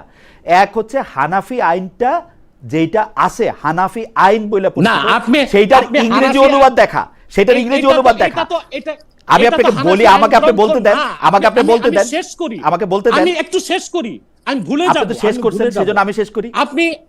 আপনি ইসলামিক ফাউন্ডেশন থেকে একটা বইকে হানাফি আইন শাস্ত্র বলতে পারেন না। না, আমি হানাফি আইন শাস্ত্র বলতেছি না তো, আপনি আমার কথা বুঝতে পারতেছেন না। আপনি আমাকে আবার কথা বোঝেন, আপনি আমাকে কথা বোঝেন। আমার কাছে অপশন ছিল হচ্ছে হয় ইংরেজি অনুবাদে এটা পড়া, অথবা বাংলাদেশের, এখন আমি কি দেখলাম, বাংলাদেশ ইসলামিক ফাউন্ডেশন, আমি বলি আমাকে একটু শেষ করতে দেন 1 মিনিট। বাংলাদেশ ইসলামিক ফাউন্ডেশন এইরকম একটা সকল আপনি যেগুলি নাম বলছেন, ফতোয়াই আলমগীরি তো 1860 সালের 1762 সালের, এই 300 বছর আগের। আমি দেখছি ওরা সবগুলির বিবেচনা করছে, শাহ আব্দুল হান্নান সাহেবকে সেটা এটা বানাইছে, বানানোর পর বিধিবদ্ধ ইসলামী আইন নামে কয়েক খণ্ডের একটা বই বাইর করছে। এক, দুই, তারপরও আমার সন্দেহ হয়েছে এটা কি হইতে পারে, সেই জন্য আমি হানাফি আইনও দেখছি, এইটার পৃষ্ঠা 188-তে আছে, হানাফি আইন পৃষ্ঠা 188-তে আছে, রাষ্ট্রপ্রধানের বিরুদ্ধে হুদুদ মামলা করা যাবে না। আপনি এটা চেক করে দেখতে পারেন, আপনি এটা চেক করে দেখতে পারেন। চেক করতে হবে না, কিন্তু ব্যাখ্যাটা তো বুঝেন নাই আপনি। আমি ব্যাখ্যাটা আবার বুঝান। জি বল। ইসলামী আমি বুঝাই দিচ্ছি। ইসলামী রাষ্ট্রে যিনি রাষ্ট্রপ্রধান তিনি হচ্ছেন চিফ এক্সিকিউটিভ। অতএব রাষ্ট্রপ্রধান রেখে তার উপর হদ প্রয়োগ করা যাবে না, এটা তো ঠিক আছে। যদি সে শাস্তির উপযুক্ত হয়, আগে রাষ্ট্রপ্রধান থেকে, খেলাফতের মানসাব থেকে তাকে সরাতে হবে, তারপর শাস্তি প্রয়োগ করতে হবে। কে এটা বিচার করবে? এটা হচ্ছে কে এটা বিচার করবে যে এটা বাইরে যাবে? আদালত বিচার করবে, আদালত বিচার করবে, শরিয়া আদালত বিচার করবে। আগে তাকে অভিযুক্ত করার পর তাকে সরাতে হবে দায়িত্ব থেকে, তারপর তার উপর হদ প্রয়োগ হবে। এর মানে এই নয় যে রাষ্ট্রপ্রধান অপরাধ করবে, ইচ্ছা মতো জানাবে বিচার করবে, আর তার উপর হদ প্রয়োগ হবে না, এটা বোঝানো হয় নাই। এবার আপনাকে আমি যেটা বলতে চাইছি, আপনারা যারা জেনারেল শিক্ষিত, মৌলিকভাবে আরবি কিতাবাদির জ্ঞান রাখেন না, আপনাদেরকে যেতে হবে অথেন্টিক সোর্সে। আপনি যদি হানাফি আইন বুঝতে চান, আপনাকে হেদায়া কিতাব পড়তে হবে, এটা 1000 বছর আগে লেখা। আপনাকে ফতোয়া আলমগীরি এটা পড়তে হবে, এটা যদিও পরবর্তী লেখা, 700 আলেমের সম্মতিতে বাদশাহ আলমগীরির সম্পাদনায় এটা লেখা হয়েছে। এটা কোন সালে হয়েছে এটা দেখার বিষয় না, এটার অথেন্টিসিটি হচ্ছে মেইন বিষয়। আপনাকে ফতোয়া কাজী খান দেখতে হবে, ফতোয়া বাজদাদিয়া দেখতে হবে। আপনি ফতোয়া আলমগীরের কথা বলছিলেন তো, সেইটার ক্ষেত্রে আমি বলি ফতোয়া আলমগীরি জি শেষ করলে আমি বলি। জবাব দিয়ে দিছি, আমি তো জবাব আপনাকে দিয়ে দিছি। রাষ্ট্রপ্রধানের উপর হদ প্রয়োগ করা যাবে না কোন অর্থে? যতক্ষণ সে মানসাবুল খেলাফার দায়িত্ব থাকবে, হদ প্রয়োগ করা যাবে না। যদি সাক্ষী প্রমাণে সে অপরাধী প্রমাণিত হয়, তাকে দায়িত্ব থেকে অপসারণ করার পর হদ প্রয়োগ করা হবে। ওকে, এটা হচ্ছে বিষয়। এই বিষয়টা যদি ফাউন্ডেশনের কিতাবে, এটা যদি ফাউন্ডেশনের কিতাবে থাকে, বাস, এখানে তো কোনো বিরোধ নেই, এটা তো বুঝার বিষয়। ফতোয়ায়ে আলমগীরি প্রসঙ্গে আমি শুধু এই কথাই বিষয় উসুলটা হচ্ছে যে মানসাবে খেলাফত থেকে অভিযুক্ত রাষ্ট্রপ্রধানকে সরানো হবে, নতুন খলিফা নিয়োগ করা হবে, তারপর তার উপর হুদুদ কায়েম করা হবে। আর আপনাকে যে বিষয়টা ফাউন্ডেশনের ব্যাপারে বলতেছি, যে সেখানে অনেক এটা বাতিলই করে দিলেন, কারণ এটার আরো একটা জিনিস আছে। আপনি তো রাষ্ট্রপ্রধানকে ক্ষমতা থেকে সরাইতে বলতেছেন, কিন্তু হানাফি আইনটা আমি যতটুকু বুঝছি আমি বলি, হানাফি আইনটা হচ্ছে এরকম, শুধু রাষ্ট্রপ্রধান না, রাষ্ট্রপ্রধান বা তার প্রতিনিধি কাউকে যদি বাধ্য করে কোনো নারীকে ধর্ষণ করতে, তবে ধর্ষণকারী শাস্তি পাবে না। এইটা শুধু আজকে আমি নতুন বলতেছি, ব্যাপারটা এরকম না। পৃথিবীতে যেই সব দেশে এই আড়াল নেওয়া হয়েছে যে আমি এটা করলে আমার পাপ হবে না, আল্লাহ আমাকে কোনো ক্ষমা দেবে না, এই ব্যবহার করা হয়েছে, এটা আমি আজকে নতুন বলতেছি, ব্যাপারটা এটা না। বলেন ইতিহাস বলেন, দলিল দেন, প্রমাণ দেন। আরে দলিল তো এটা তো আমি আপনাকে বলি, যখন সংশয়বাদী যারা, ওই সংশয়বাদী না আমেরিকার বিকৃত ঐতিহাসিকদের মত, আপনি বলেন না আপনি ইসলামী সালতানাত ইসলামী খেলাফতে কোন সালতানাতের খেলাফত নাই, এক্সিস্ট করে না। সালতানাতের খেলাফত আমি কই পাবো? সেটাই জানেন না আপনি, সেটাই জানেন না। আছে কিনা নাই সেটা পরের বিষয়। এখন কি সালতানাত আছে? আছে কিনা নাই সেটা পরের বিষয়, সেটা পরের বিষয়। তো আমি ইসলামী সালতানাত খেলাফত থেকে কোথায় উদাহরণ দিব? সেটা কোথায় উদাহরণ দিব? প্রয়োগ আছে কিনা তা আপনি কাটটা উদাহরণ দিবেন? আমি উদাহরণ দিব হচ্ছে বিভিন্ন জায়গায় যখন সরকারি কোনো বাহিনী গিয়ে কোনো কওমের উপর অত্যাচার করছে, কইরা তারপরে তারা বলছে যে আমি রাষ্ট্রপ্রধানের পক্ষ থেকে আসছি, রাষ্ট্রীয় বাহিনী থেকে আসছি, সেজন্য আমার কোনো পাপ হবে না। না, এটা কোন খলিফার লোক করে নাই। খলিফা কেন করবে? এখন তো খলিফা নাই, ইসলামিক রাষ্ট্র নাই, এখন কে করছে এটা বলেন?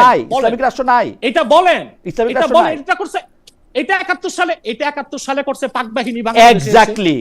এক্স্যাক্টলি তারা করছে কিনা? তো তাদের সাথে ইসলামের সম্পর্ক নাই, তারা ইসলামের নামে এটা করছে, এটা সুযোগটা থাইকা যাইতেছে। আপনি বলবেন কোন ইসলামের নাম? আচ্ছা ঠিক আছে, ওকে।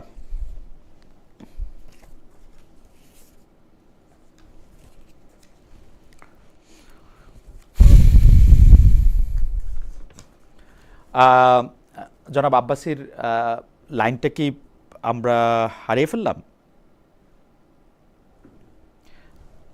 আচ্ছা, এটা ঠিক করে আছে। নাই, আমি জানি কেন। সে ছিল Okay. পারসি, সে Okay. ছিল পারসি, সে ইসলামকে বিশ্বাস করতো না। আইয়ুব খান সে ছিল একেবারে দুনিয়াদার, সেকুলার। ভুট্টো ছিল সেকুলার। অতএব লিয়াকত আলী খান ছিল সেকুলার। তারা কোন বাহিনী পাঠালো আর তারা এসে নির্যাতন করলো, ইসলামের নাম দিবে, আপনি সেটা কেন মেনে নিবেন? আমি বলি তাদের সাথে ইসলামের কোনো সম্পর্কই নাই। Okay. আপনি এটা দেখবেন, শরিয়া আইনে বিশ্বাসীরা সুদীর্ঘ 1922 সাল পর্যন্ত পৃথিবীতে শরিয়া আইনে বিশ্ব শাসিত হয়েছে খেলাফতে ওসমানিয়ার মাধ্যমে।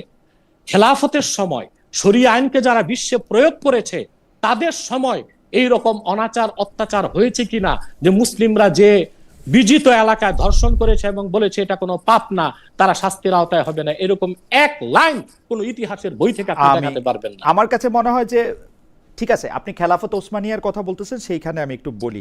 শুধু ওসমানিয়া না, আমি বললাম খেলাফত আপনি বলছেন 1922 সাল পর্যন্ত, 1922 সাল পর্যন্ত, 1922 সাল পর্যন্ত। দেখেন আরেকটা কথা মনে রাখবেন, শরীয়তে কেউ ইসলামী আইন শাস্ত্রে কোরআন সুন্নাহর বিধানে কোনো ব্যক্তি আইনের ঊর্ধ্বে নয়। হযরত ওমর ফারুক রাদিয়াল্লাহু তাআলা আনহু নিজের সন্তানকে চাবুকাঘাত করছেন, ফাইন, ওনার সন্তানকে তিনি অপরাধ থেকে মুক্ত করেন নাই। রাসূলুল্লাহ সাল্লাল্লাহু আলাইহি ওয়াসাল্লামের জামানায় সহিহ বুখারী ও মুসলিমের হাদিস, কুরাইশ বংশের সম্ভ্রান্ত মহিলা চুরির অপরাধে দণ্ডিত হয়েছে। রাসূলুল্লাহ সাল্লাল্লাহু আলাইহি ওয়াসাল্লামের কাছে রিকোয়েস্ট করা হয়েছে তাকে শাস্তি মওকুফ করা যায় কিনা।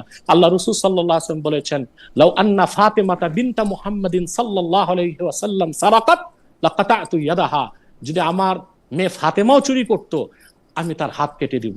ওকে। অতএব কোন খলিফারা মানুষ, যারা শরিয়া স্টেট পরিচালনা করবে তারা মানুষ, তাদের কোনো ভুল ভ্রান্তি সেটা আমাদের জন্য অনুসরণীয় নয়, অনুকরণীয় নয়। বিক্ষিপ্ত বা বিচ্ছিন্ন ইতিহাস তুলে এনে ইসলামী শরিয়াকে কিংবা ইসলামী আইনকে, আপনার হুজুর আমি একটা কথা বলি, আপনার এই শব্দগুলি ব্যবহার করা বোধহয় আমার ক্ষেত্রে একটু আনকাইন্ড হইতেছে, আপনি একটু করুণার অভাব বোধ করতেছেন আমার জন্য। কারণ হচ্ছে যে আমি বিক্ষিপ্তভাবে ব্যবহার করতেছি না, সেটা আপনি সবচেয়ে ভালো জানেন। ঠিক আছে, আমি অন্য একটা কথা বলি, সেইটা হচ্ছে যে আপনি যেহেতু ওসমানীয় খলিফার কথা, খেলাফতের কথা আপনি বলতেছিলেন 1922 সাল পর্যন্ত, তাহলে কি আপনি 1839 সালে এই ওসমানীয় খলিফারা যে জিজিয়া করের আইন, দাস প্রথার আইন, এগুলি উচ্ছেদ করে দিয়েছিলেন, সেটাকে সমর্থন করেন যে না, অমুসলমানদের এখন আর জিজিয়া দরকার নাই, দাস প্রথা এখন আর এক্সিস্ট করে না? উসমানীয়রা যখন ইসলামী শরিয়া আইন থেকে ধীরে ধীরে সরে গেল, পশ্চিমাদের সংস্কৃতি, আদর্শ, আপনি তো এই মাত্র 1922 সাল পর্যন্তের কথা বললেন, আমি শেষ করি। আমি আগেই বলেছি, কোন ব্যক্তি, কোন শাসক গোষ্ঠী তা দিয়ে শরিয়া আইনকে মাপা যাবে না, তাদের ভুলটা ভুল বলেই আমাদের মানতে হবে, সেটা শরিয়া মানার ক্ষেত্রে মানদণ্ড নয়। আমি বলতেছি দাস প্রথা তারা যেটা বাতিল করেছে, কিংবা জিজিয়া কর মওকুফের কথা বলেছে, দাস প্রথা, জিজিয়া, এসব ক্ষেত্রে ইসলামের পক্ষ থেকে এখতিয়ার দেয়া আছে সংকোচন সম্প্রসারণের। তারা সিচুয়েশনের দিক দৃষ্টি করে দাস প্রথাটাকে নিষিদ্ধ করে নেয়, হারাম বলতে পারবে না, নিরুৎসাহিত করেছে। নিষিদ্ধ করার অধিকার কারো নাই, নিরুৎসাহিত করা আরেক বিষয়। ইসলামেও তো দাস প্রথাকে নিষিদ্ধ করা হয় নাই, নিরুৎসাহিত করা হয়েছে। দ্বিতীয়, তাদের কোনো কাজ যদি শরিয়া আইনের খেলাফ হয় সেটা অনুকরণীয় নয়, সেটা আমাদের দলিল নয়। তাদের দ্বারা অনেক ভুল ভ্রান্তি ছিল না, তাদের ভুলের কারণেই তো তারা খেলাফত উসমানিয়াকে হারিয়েছে। তাইলে তো মনে হয় হুজুর আমাদের একটা দাবি থাকতেই পারে যে আসলে বাংলাদেশের জন্য বা এই সময়ের জন্য শরিয়া আইন কোনগুলো? কারণ আমার কাছে মনে ছিল যে যেটাকে আমরা বিধিবদ্ধ ইসলামিক আইন বলতেছি সেইটাকে আমরা প্রামাণ্য হিসেবে খেয়াল করতে পারবো। তাহলে তো আপনার একটা লেখা উচিত মনে হয়, বা আপনাদের মতো যারা আছেন একটা বোর্ড করে, কমিশন করে সেটা লেখা উচিত মনে হয়। ইয়া আল্লাহ, আপনাকে আসলে আমি অনেক দয়া করি, মায়াও করি, কিন্তু আপনি আমার কথাটাই বুঝতে চাচ্ছেন না। ইসলামিক ফাউন্ডেশন কি লিখলো? ইসলামী শরিয়া আইন ইসলামিক ফাউন্ডেশন বা একজন এনায়েতুল্লাহ আব্বাসীর কোনো বই লেখার উপর নির্ভরশীল নয়। হাজার হাজার পুস্তক, শতসিদ্ধ কিতাব, বইপত্র লেখা আছে রাষ্ট্র কিভাবে চলবে। ওই যে দেখেন আমার এখানে কাওয়ানিন ইসলামিয়া, ওখানে বই আছে খণ্ডের পর খণ্ড, কিভাবে রাষ্ট্র চলবে সব উল্লেখিত আছে, কিভাবে ঠিক আছে, তাহলে আমি তাহলে দ্রুত কিছু প্রশ্ন করি। আপনাকে আমি আমার দ্রুত একটা কিছু প্রশ্ন প্রশ্ন করি, আমি দ্রুত আপনাকে কিছু প্রশ্ন করি। আপনি তো শুধু প্রশ্ন করেন, আমার একটা প্রশ্ন নেন আপনি। জি বলেন। সেটা হচ্ছে, আমরা যারা বিশ্বাসী মুসলমান, আমরা শরিয়া আইন বলবৎ হোক, শরিয়া আইনি পরিপূর্ণ, শরিয়া আইনি উপযুক্ত, শরিয়া আইনি ত্রুটিমুক্ত, এতে কোনো সন্দেহ নাই। এটা কোরআন সুন্নাহর আলোকে, বিজ্ঞানের আলোকে, নৈতিকতার মানদণ্ডে যুক্তির হিসেবেও। আমি আপনাকে প্রশ্ন করছি, পৃথিবীতে যে 10টা দেশে সবচেয়ে বেশি ধর্ষণ হচ্ছে তার 1 নম্বরে আমেরিকা। প্রচলিত আইনি সেই দেশ চলছে। ব্রিটেনে প্রতি 58 মিনিটে একটা নারী ধর্ষিতা হচ্ছে। সুইডেনের মতো একটা উন্নত ডেভেলপ কান্ট্রি ইউরোপে, সেখানে ধর্ষণের শিকার হচ্ছে। 80 সাল পর্যন্ত ফ্রান্সে ধর্ষণ কোনো অপরাধী ছিল না। অতএব প্রচলিত আইন যেখানে ব্যর্থ, সব ডাটা আছে, সব ডাটা আছে, সব ডাটা আছে। ফ্রান্সে রেপ কোনো অন্যায় ছিল না 80 সাল পর্যন্ত, এই ডাটা ঠিক না। আমি তেমন কোনো অন্যায় ছিল না, এটা মোর পানিশমেন্ট না, লেস পানিশমেন্ট ছিল। আচ্ছা দেখেন, আপনি কথায় আসেন।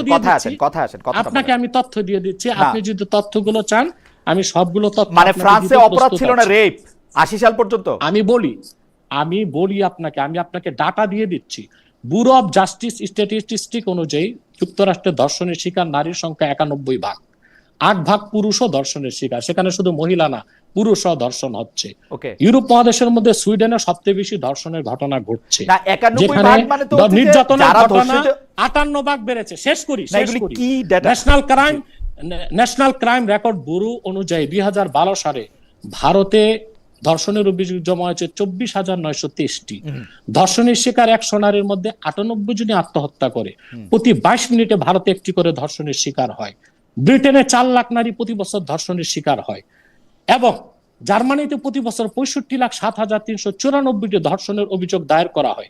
1980 সাল পর্যন্ত ধর্ষণের মতো ঘটনাকে ফ্রান্সে বড় কোনো অপরাধ বলে ভাবা হতো না।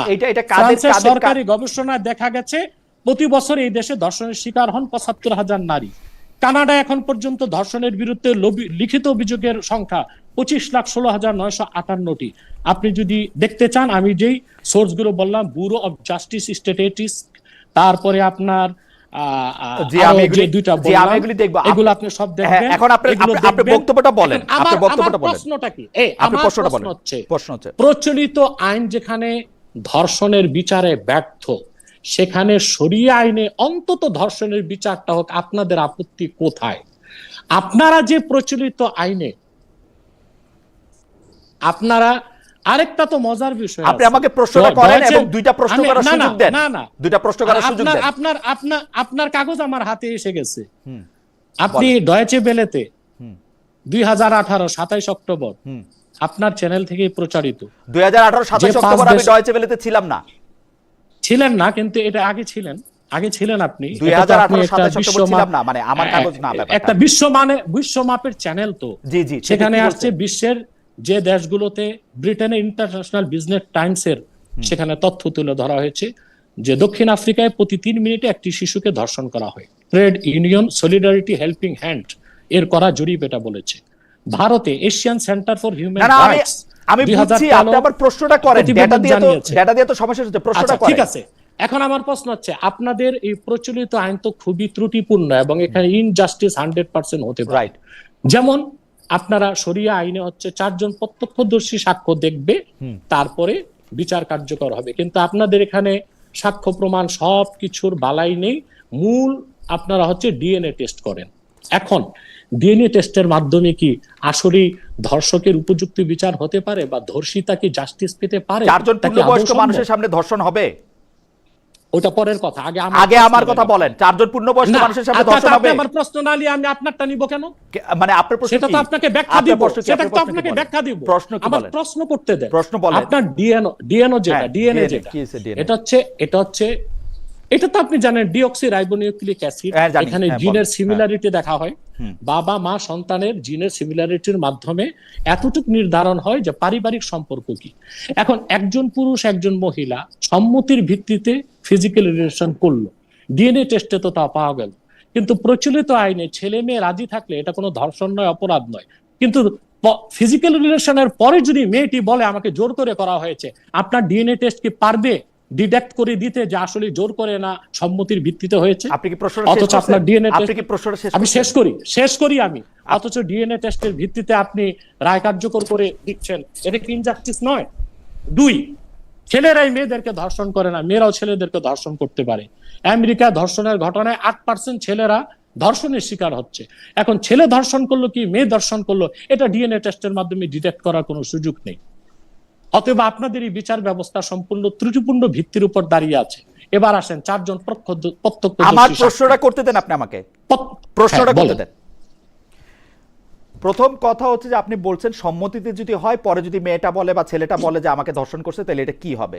আমি আপনাকে দৃষ্টি আকর্ষণ করতে চাই যে বাচ্চাগুলি যেখানে আক্রান্ত হচ্ছে, ওর তো সম্মতি দেয়া না দেওয়ার কিছু নাই। কিন্তু আপনি যদি এখন আমার প্রশ্নটা শেষ করতে দেন, ওই আইনে বিচার করতে যান, আপনি 4 জন প্রত্যক্ষদর্শী পাবেন যে এই বাচ্চাটার প্রতি বলাৎকার করা হচ্ছে, ও দ্বারা দ্বারা দেখছে, এরকম 4 জন? আপনাদের এই যে এটা জবাব দিচ্ছি, এটা হচ্ছে যে ইসলামী আইনে শুধু এটাই নিয়ম নয় যে 4 জন সাক্ষী প্রত্যক্ষদর্শী সাক্ষ্য দিলে বিচার কার্যক্রম শুরু হবে। দ্বিতীয় হচ্ছে একরার। একরার হচ্ছে স্বীকৃতি, দর্শক নিজে স্বীকার করবে আমি ধর্ষণ কেন করবে করেছি। স্বীকার? এটা সেখানে আরে সেটা তো পরের কথা। যে কোনো বিচারের এটা কোন আইন হইলো? আমি 4 জন লোক এখন পূর্ণবয়স্ক লোক কই শেষ পাবো? করতে দেন, আপনি শেষ করতে দেন। 4 জন পূর্ণবয়স্ক প্রাপ্তবয়স্ক সাক্ষ্য যদি নাও পাওয়া যায়, সেখানে হচ্ছে অভিযোগ যদি মেয়ের পক্ষ থেকে দায়ের করা হয়, সেখানে আলামত জব্দ করা হবে এবং সেখানে যে ব্যক্তি ধর্ষণকে অস্বীকার করছে তাকে প্রশ্নের মধ্যে আনা হবে, তাকে জবাবদিহিতার মধ্যে আনা হবে। একসঙ্গে সে স্বীকার করবে। প্রচলিত আইনও তো আপনি দেখতে পাচ্ছেন শুধু ডিএনএ টেস্টের উপর নির্ভর করে বিচার হচ্ছে না, আলামত নেওয়া হচ্ছে, সাক্ষ্য গ্রহণ করা হচ্ছে, সাক্ষ্য বারবার নেওয়া হবে, তার কথায় অসংলগ্নতা আসবে, তারপর তার উপর শাস্তি প্রয়োগ হবে, হয় হদ হবে নয় তাজির হবে। 4 জন পূর্ণবয়স্ক লোক না থাকলে আমি মামলাটা করতে পারবো? হ্যাঁ পারবেন। পারবো না, 100% পারবেন। পারবো না, শরিয়ার আইনে পারবো না। না, হুজুর আপনি গায়ের জোর দেখাচ্ছেন, পারবো না আমি। আপনি মুখের জোর দেখাচ্ছেন। আচ্ছা আমি থামলাম, আপনি আমারে বুঝান।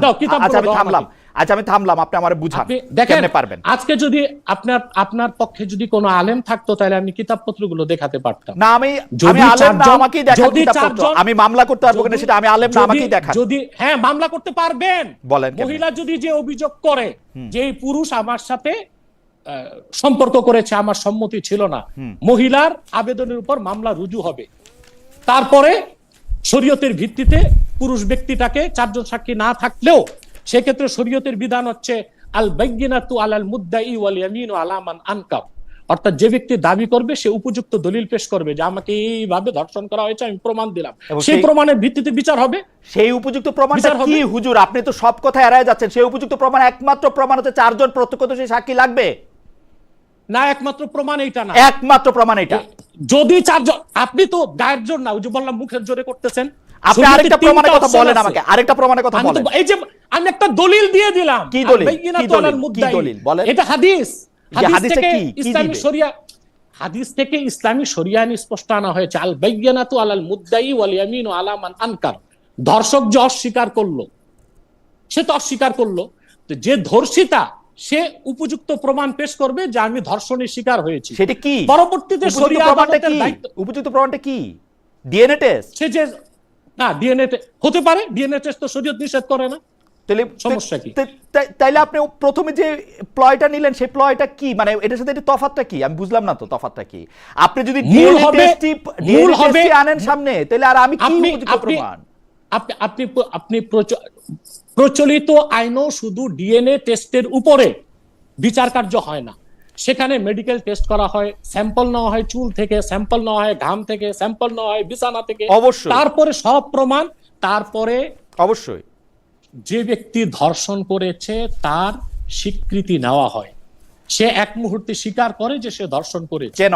অতএব শরিয়া আইন সম্পর্কে আপনার পুরোপুরি ধারণাটা নাই বলেই আপনি বুঝতে চাচ্ছেন না। হদ প্রয়োগের জন্য প্রত্যক্ষদর্শী 4 জন সাক্ষ্য লাগবে। দেখেন হুজুর, এগুলি কিন্তু খুবই বাজে ধরনের কথা। সরি, আমি ভেরি সরি। আপনি প্রথমেই বলতেছেন শরিয়া আইন সম্পর্কে আপনার কোনো ধারণা নাই বলে আপনি বলতেছেন। আরে ভাই, আমি তো শরিয়া থেকেই আপনাকে জিজ্ঞেস করতেছি যে আপনি শরিয়া দিয়ে আমারে বলেন যে এটার মধ্যে আর কি প্রমাণ দেখাবে। তো আপনি আমার জ্ঞান আছে না দিয়েছে, এটা দিয়ে আপনি কি করবেন? আপনার জ্ঞান দিয়ে আমারে বুঝান। আমি আমার জ্ঞান দিয়ে বুঝাচ্ছি, আপনি যে বুঝতে চাচ্ছেন তাহলে না তো। বলেন যে আমি বুঝতে পারতেছি না, জ্ঞান নাই সেটা বলতেছেন একটা কেন? হচ্ছে- আমি তো একটা শরিয়া হচ্ছে- থেকে আপনাকে প্রশ্ন করতেছি রে ভাই।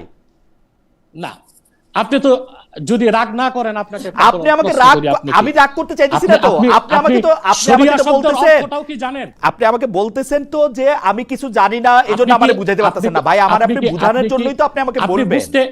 আপনি বুঝার চেষ্টাও করতেছেন। আচ্ছা ঠিক আছে, বলেন আপনি, শরীয়তে বলেন। মূল ভিত্তি হচ্ছে 4 জন প্রত্যক্ষদর্শী সাক্ষ্য যদি দেখে, সুস্পষ্টভাবে ফিজিক্যাল রিলেশন হয়েছে, তখন হদ কায়েম হবে। হদ হচ্ছে চূড়ান্তটা, মৃত্যুদণ্ড কিংবা 100 কষাঘাত। আর যদি 4 জন উপযুক্ত সাক্ষ্য না থাকে, অন্যান্য সাক্ষ্য প্রমাণের ভিত্তিতে প্রমাণিত হয়, তখন তাজির হবে। অর্থাৎ শরীয়তের কাজী কোরআন সুন্নাহর আলোকে উপযুক্ত পানিশমেন্ট দিবেন। সেটা হদ বলে গণ্য হবে না, সেটা তাজির বলে গণ্য হবে। কিন্তু কোন অবস্থায় জানাকার বা ধর্ষণকারী বিচারের আওতায় বাইরে বাইরে থাকার কোনো সুযোগ নেই। কিন্তু প্রচলিত আইনে যারা বিশ্বাসী, তারা ডিএনএ টেস্টটাকে যে মূল ভিত্তি ধরে, এটা ত্রুটিপূর্ণ, অবৈজ্ঞানিক। এটা দিয়ে পারিবারিক সম্পর্ক প্রমাণিত হয়, এটা দিয়ে ধর্ষককে ধর্ষণ করেছে সেটা প্রমাণিত হতে পারে। শরীয়তে অনেকগুলো বিষয় রয়েছে, যেমন 4 জন সাক্ষী প্রমাণের ভিত্তিতে থাকবে। যে ধর্ষক স্বীকার করলো, তখন যিনি ধর্ষিতা তিনি তার পক্ষ থেকে প্রমাণগুলো উপস্থাপন করবেন, কখন আসছে, কখন ঢুকছে, কিভাবে, সেই প্রমাণের ভিত্তিতে বিচার হবে। কিন্তু এখানে একটা জিনিস যেটা বুঝাতে চাচ্ছি, একটা হচ্ছে হাদ আর একটা হচ্ছে তাজির। হদ প্রয়োগের জন্য অবশ্যই 4 জন প্রত্যক্ষদর্শী সাক্ষী লাগবে, কিন্তু 4 জন সাক্ষী যদি নাও থাকে, সেখানে তাজির হবে, বিচারের আওতার মুক্ত থাকার কোনো সুযোগ নাই। না হুজুর, আর আপনি বলছেন হুজুর আমি একটু স্টেপ বাই স্টেপ বুঝতে চেষ্টা করি, স্টেপ বাই স্টেপ বুঝতে চেষ্টা করি। Let me finish. আরেকটা কথা যে আপনি বললেন যে 4 জন সাক্ষীর সামনে কেউ করবে নাকি, এটি তো শরিয়া আইনের সৌন্দর্য এবং ঐতিহ্য, যে আইন যত কঠোর, প্রয়োগও তত কঠোর। না হুজুর, এখানে তো আইন, আইনের মূল হুজুর আমি একটু স্টেপ বাই স্টেপ বুঝতে চেষ্টা করি। আমি স্টেপ বাই স্টেপ বুঝতে চেষ্টা করি। আইনের মূল উদ্দেশ্য হচ্ছে চেক এন্ড ব্যালেন্স। জি, শরিয়া আইনের উদ্দেশ্য এই না মানুষকে নিধন করা, হত্যা করা, কষ্ট দেওয়া, হার্ট পেইন দেওয়া। শরিয়া আইনের মূল উদ্দেশ্য হচ্ছে পরিবার, সমাজ ও রাষ্ট্রে শৃঙ্খলা রক্ষা করা। হুজুর আমি একটু বুঝতে চেষ্টা করি। হুজুর আপনার কথা শুনলে তো সারাদিনই শুনতে হবে, আমি একটু আমার কথা বুঝতে চেষ্টা করি। প্রথম কথা হচ্ছে, আপনার কাছে কি এটা প্র্যাকটিক্যাল মনে হয় পৃথিবীর কোথাও কোনো জেনা বা ধর্ষণ 4 জন প্রত্যক্ষদর্শীর উপস্থিতিতে সম্ভব? আমি তো বললাম আপনাকে, শুধু 4 জন প্রত্যক্ষ। না না, এইটা সম্ভব কিনা, এইটা সম্ভব কিনা? হ্যাঁ, হতে পারে। হতে পারে 4 জনের সামনে রেখে ধর্ষণ হচ্ছে, একটা বাচ্চাকে ধর্ষণ 4 জনকে সামনে রেখে করবে না, 4 জনকে সামনে রেখে চাক্ষু সাক্ষী লাগবে তো। 4 জন দেখলো, 4 জন দেখলো, চাক্ষু সাক্ষী লাগবে তো। তো চাক্ষু সাক্ষী, আরে জানালা খোলা ছিল, 4 জন তাকায় দেখলো। জানালায় তাকায় তাকায় 4 জনকে দেখাটা কি সম্ভব আপনার কাছে মনে হয়? হতে পারে। মানে কোন সোসাইটিতে এটা হতে পারে? এটা তো একটা অপশন, এটা তো একটা অপশন। কেন আমি এই কথা বলতেছি, এবার আপনি সেকেন্ড ইয়াতে আনেন। সোসাইটিতে হতে পারে, আমি বলি আপনাকে, ইউরোপে আমেরিকায় তো ফ্রি সেক্স চলতেছে, সব জায়গায় সব রকম হচ্ছে। ইউরোপে বাংলাদেশেও বলতেছি না, আপনি আমাকে বলেন যে একটা শরিয়ার যেখানে প্রয়োগ করা হইতেছে সেখানে 4 জন দাঁড়া দাঁড়া দেখতেছে একটা বাচ্চাকে ধর্ষণ করা হচ্ছে, এটা সম্ভব? আপনাকে আমি বারবার উত্তর দিচ্ছি, কিন্তু আপনি ঘুরে ফিরে এক জায়গায় আসতেছেন। জি, শুধু 4 জন সাক্ষীর ভিত্তিতে হবে তা না। যদি ধর্ষিতা নিজেও অভিযোগ করে যে আমি ধর্ষণের শিকার, তখন বিচার চালু হবে। ধর্ষিতাকে মাইরা ফেলছে, হ্যাঁ, তখন ধর্ষিতাকে মেরে ফেলার পর তখন তাজাসসুস হবে। অর্থাৎ যাকে সন্দেহ হচ্ছে, যাকে অভিযুক্ত করা হচ্ছে, তাকে শরিয়া আদালতে উপস্থিত করা হবে জবাবদিহিতার মাধ্যমে। আমার মনে হয় যে আপনি যদি কনভিন্স হন তাহলে ঠিক আছে। আচ্ছা, আমি আরেকটা কথা বলি, যে মহিলা ধর্ষণের অভিযোগ আনছে সে যদি 4 জন সাক্ষী না জোগাড় করতে পারে, তাইলে কি তার বিরুদ্ধে জেনার অভিযোগ হবে? সে নিজে যদি একরার করে, না না, সে বললো তাকে ধর্ষণ করা হয়েছে কিন্তু 4 জন সাক্ষী পাইলো না, তাইলে কি তার বিরুদ্ধে জেনার অভিযোগ হবে? তার বিরুদ্ধে? মেয়ের বিরুদ্ধে? না, মেয়ে যদি ধর্ষণের শিকার হয়, তার মানে সে রাজি ছিল না, জোর করে করা হয়েছে, তাকে হদ দেওয়া হবে। না, সেইটা যে সে সত্য কথা বলতেছে এটা আমরা কিভাবে মানবো? মানে বিচারক কিভাবে মানবে? আপনি বললেন না যে মেয়েটা তো কইরা তারপর তাকে ফাঁসায় দেওয়ার জন্য এটা করতে পারে, আমি জানার জন্য বলছি। তাইলে সেটা কিভাবে বোঝা যাবে? না, ওই ক্ষেত্রে সাক্ষী প্রমাণের ভিত্তিতে সে মাপ পেতে পারে। সাক্ষী প্রমাণের ভিত্তি মানে সাক্ষী প্রমাণ লাগবে, তাই তো? সাক্ষী প্রমাণ সব জায়গায় শুধু সাক্ষী প্রমাণ না, সাক্ষী প্রমাণ আছে, একরার আছে, তার কনসেপ্ট হলো কিনা এটাও একটা বিষয়, এটাও শরীয়তের মধ্যে ধর্তব্য, সে কনসেপ্ট হলো কিনা। আহ, আচ্ছা, এইটা কি শরিয়া সাপোর্ট করে যে বাবা মা দাদা দাদি বা নানা নানিকে খুন করলে খুনির মৃত্যুদণ্ড হবে, কিন্তু বাবা যদি বাবা মা দাদা দাদি বা নানা নানি যদি ছেলে মেয়ে বা নাতি নাতনিকে খুন করে তবে খুনির মৃত্যুদণ্ড হবে না? এটা কোন সোর্সে পেলেন? আমি এটা পাইতেছি হচ্ছে ল 1.2.4 সহি তিরমিজি হাদিস 994-995। কিসে আবার বলেন? আমি এটা পাইতেছি সহি তিরমিজি হাদিস 994-95, শাফি আইন পৃষ্ঠা 584, ল 124। আপনি এটা জানেন কিনা, মানে আপনার তো এগুলি মুখস্থ, আপনি জানেন কিনা? জানলেই হবে, আপনি যেটা বলবেন সেটাই হবে। বলেন। যে সেটা হচ্ছে যে বাবা মা দাদা দাদি যদি ছেলে বা নাতি এদেরকে খুন করে তাহলে মৃত্যুদণ্ড হবে না, কিন্তু যদি ছেলে উপরের দিকে খুন করে তাহলে হবে, নিচে দিকে করলে হবে না। Is it true? যেটা শরিয়ার অন্তর্ভুক্ত। না, তাদের উপর শাস্তি প্রয়োগ হবে। তাদের উপরে শাস্তির প্রয়োগ হবে। শরিয়া আইনের মধ্যে কি এইটা অন্তর্ভুক্ত যে মুসলমানকে মারার জন্য মৃত্যুদণ্ড হবে, কিন্তু মুসলমান যদি অমুসলমানকে মারে তাহলে মৃত্যুদণ্ড হবে না? অমুসলমান যদি জিম্মি হয়, অর্থাৎ মুসলিম রাষ্ট্রের অধীনে থাকে, তখন তো মুসলমানের শাস্তি হবে।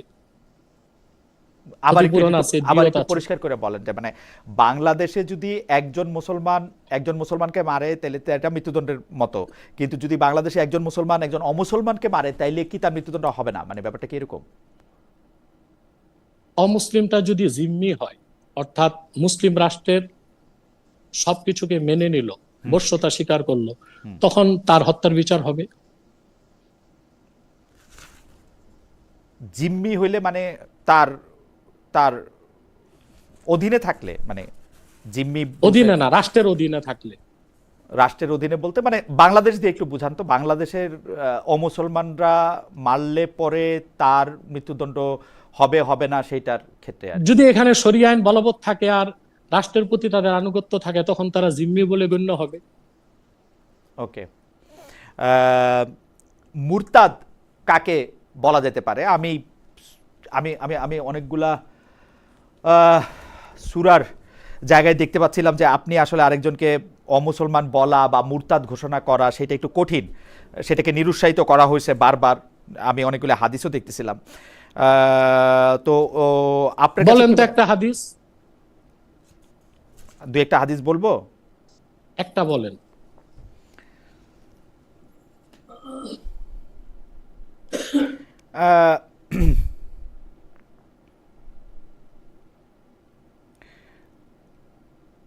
এইটা নবীজির ওহী লেখক যিনি ছিলেন, যিনি সাদ,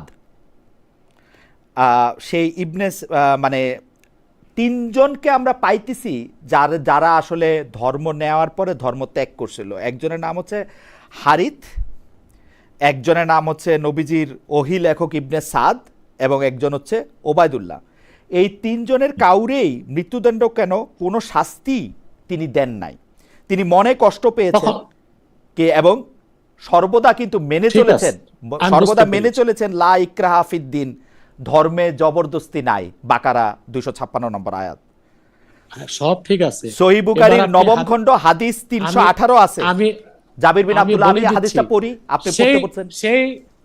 আমি তো বললাম, এবার আপনার মনে পড়ে গেল আপনি বলেন। জি, বুখারী শরীফের শেষ খণ্ডে স্পষ্ট হাদিস, রাসূলুল্লাহ সাল্লাল্লাহু আলাইহি ওয়াসাল্লামের নির্দেশ, মান বাদদালা দীনাহু ফাকতুলু, যে ব্যক্তি মুরতাদ হয়, ইসলাম গ্রহণের পর ইসলাম ছেড়ে দেয়, তার মৃত্যুদণ্ড কার্যকর করো। সহিহ বুখারীতে হাদিস একেবারে শেষ খণ্ডের শেষ দিকে স্পষ্ট উল্লেখ আছে। এখন যাদেরকে রাসূলুল্লাহ সাল্লাল্লাহু আলাইহি ওয়াসাল্লাম মৃত্যুদণ্ড দেন নাই, তখন পর্যন্ত মুরতাদের শাস্তি মৃত্যুদণ্ড, এই হুকুম বলবৎ হয় নাই। এই হুকুম বলবতের আগে যেমন শরীয়তের মধ্যে তো অনেকে ইসলামের প্রাথমিক অবস্থায় নেশা করতেন, মদ পান করতেন, কিন্তু আল্লাহর পক্ষ থেকে নির্দেশ ছিল লা তাকরাবুস সালাতা ওয়া আনতুম সুকারা, তোমরা মদ্যপ অবস্থায় নামাজের কাছে যেও না। কিন্তু যখন আল্লাহ তাআলা মদকে হারাম করে দিলেন, তখন তো আর নামাজের বাইরেও মদ ধরার সুযোগ নাই, পরও মদ ধরার সুযোগ নাই। আপনি যে হাদিসের রেফারেন্স দিয়েছেন তখন পর্যন্ত মুরতাদের শাস্তি মৃত্যুদণ্ড এটা বলবৎ হয় নাই, কিন্তু মুরতাদের শাস্তি যখন মৃত্যুদণ্ড এটাকে যখন বলবৎ করা হলো, কিন্তু হাদিস তখন তো রাসূলুল্লাহ পরে, সাল্লাল্লাহু আলাইহি হাদিস তো ওয়াসাল্লামের পরে, হাদিস। এই হাদিস তো আরে সংকলন আরে হচ্ছে শোনেন পরে। না আগে, বুখারীর আরে এই হাদিস তো শোনেন না, পরে। জি বুখারীর আমি তো বলতেছি, জি আমি একেবারে বুখারীর শেষ দিকের হাদিস বললাম। মান বাদদালা দীনাহু ফাকতুলু, যে ব্যক্তি দিনকে পরিবর্তন করে মুরতাদ হয় তাকে মৃত্যুদণ্ড দাও।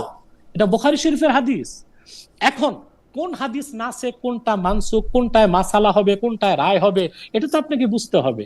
আপনি হাদিস শরীফ থেকে একটা হাদিস বের করে দিলেই তো আর হবে না, সেটার ব্যাখ্যাও তো কি করলে আপনাকে হবে, দেখতে কি হবে। করলে হবে? এখন কি করলে হবে? মাদ্রাসায় ভর্তি হতে হবে, নাহু সরফ পড়তে হবে, 12-14 বছর ফিকহ তাফসীর উসুল পড়ার পর যখন বুখারী শরীফ ধরবেন তখন বুঝবেন। আর এমনি বাংলা তর্জমা পড়ে কিছুই বুঝবেন না। ওকে, এটার জন্য একটা একটু উদাহরণ বোঝার মতো করে দিব। তর্জমা করা যায়, বোঝার মতো করে তর্জমা করা যায়। যদি আপনি রাগ না করেন আমি একটা উদাহরণ দিই। জি আমাদের দেশে যারা এমবিবিএস ডাক্তার হয়, এইচএসসির পর তারা 6 বছর পড়াশোনা করে, এটা তো নিশ্চয়ই আপনি জানেন। এখন এমবিবিএস এর বইগুলো সবই বাংলাতে আছে। এখন মনে করেন কেউ 5 পাস, 6 পাস, 10 পাস করে ঘরে বসে 6 বছর এমবিবিএস এর বইগুলো পড়লো, তারপর ডাক্তারি করলো, রোগী মারা যাবে না? অথবা আপনি যদি দিন শিখার যে কাঠামো তার মধ্যে না এসে আপনি শুধু হাদিস শরীফ থেকে তর্জমা বের করেন, তখন তো আপনি ভুল ফতুয়া দিবেন, আপনারও ক্ষতি হবে, অন্যেরও ক্ষতি হবে। আমি কোনো ফতোয়া দিচ্ছি না হুজুর, আমি প্রশ্ন করতেছি আপনাকে। আরে রায় দিচ্ছেন আপনি, এত দোষ ধরেন কেন? রায় দিচ্ছেন। দেখুন বুখারী শরীফের মধ্যে সহিহ বুখারী হাদিস নাম্বার 3017 সুস্পষ্ট ভাবে এখানে আছে, হাদ্দাসানা আলী ইবনে আব্দুল্লাহ হাদ্দাসানা সুফিয়ান عن أيوب عن إكرمة أن عليا حرق قوما فبلغ ابن عباس فقال لو كنت أنا لم أحركهم لأن النبي صلى الله عليه وسلم قال لا تعذبوا بعذاب الله ولقتلتهم كما قال النبي صلى الله عليه وسلم من بدل دينه فاقتلوه। সহিহ বুখারী দ্বিতীয় খণ্ড হাদিস নাম্বার 3017। আমি আপনাকে মূল আরবিটা শোনালাম, এবার আপনি তর্জমাটা করে দিচ্ছি। হযরত আলী রাদিয়াল্লাহু তাআলার যুগে কিছু লোক ধর্ম ত্যাগ করলো, মুরতাদ হয়ে গেল, হযরত আলী তাদেরকে মৃত্যুদণ্ড দিলেন আগুন দিয়ে। হযরত ইবনে আব্বাস শোনার পর বললেন যে না, রাসূলুল্লাহ সাল্লাল্লাহু আলাইহি সাল্লাম মৃত্যুদণ্ডের ক্ষেত্রে আগুন ব্যবহারকে নিষেধ করেছেন, বরং আমি হলে তাদেরকে তরবারি দিয়ে মৃত্যুদণ্ড দিতাম, কারণ রাসূলুল্লাহ সাল্লাল্লাহু আলাইহি সাল্লাম ইরশাদ করেছেন মান বাদদালা দীনাহু ফাকতুলু, যে ব্যক্তি দিনকে পরিবর্তন করে অর্থাৎ ঈমান আনলো না, তার প্রতি বাড়াবাড়ি চলবে না, সে মুসলিম না হোক, ইসলামের পক্ষ থেকে কোনো আপত্তি নেই। কিন্তু ইসলাম গ্রহণ করার পর ইসলাম ছেড়ে দেওয়া, সেটা ইসলাম দ্রোহিতা। যেভাবে পৃথিবীর প্রতিটি রাষ্ট্রে রাষ্ট্রদ্রোহিতার শাস্তি মৃত্যুদণ্ড, ইসলাম দ্রোহিতার শাস্তিও সেজন্য মুরতাদের মৃত্যুদণ্ড। আপনি এই মুরতাদের মৃত্যুদণ্ডের জন্য যে উদাহরণটা দিলেন সেটা হযরত আলী রাদিয়াল্লাহু আনহুর আমলের, কিন্তু আমি এখানে যেটা দেখতে পাচ্ছি যে সেটার মধ্যে আমি বললামই তো প্রফেটের জীবন দশায়, আপনি ভুল শুনছেন, আবার আপনাকে বলছি।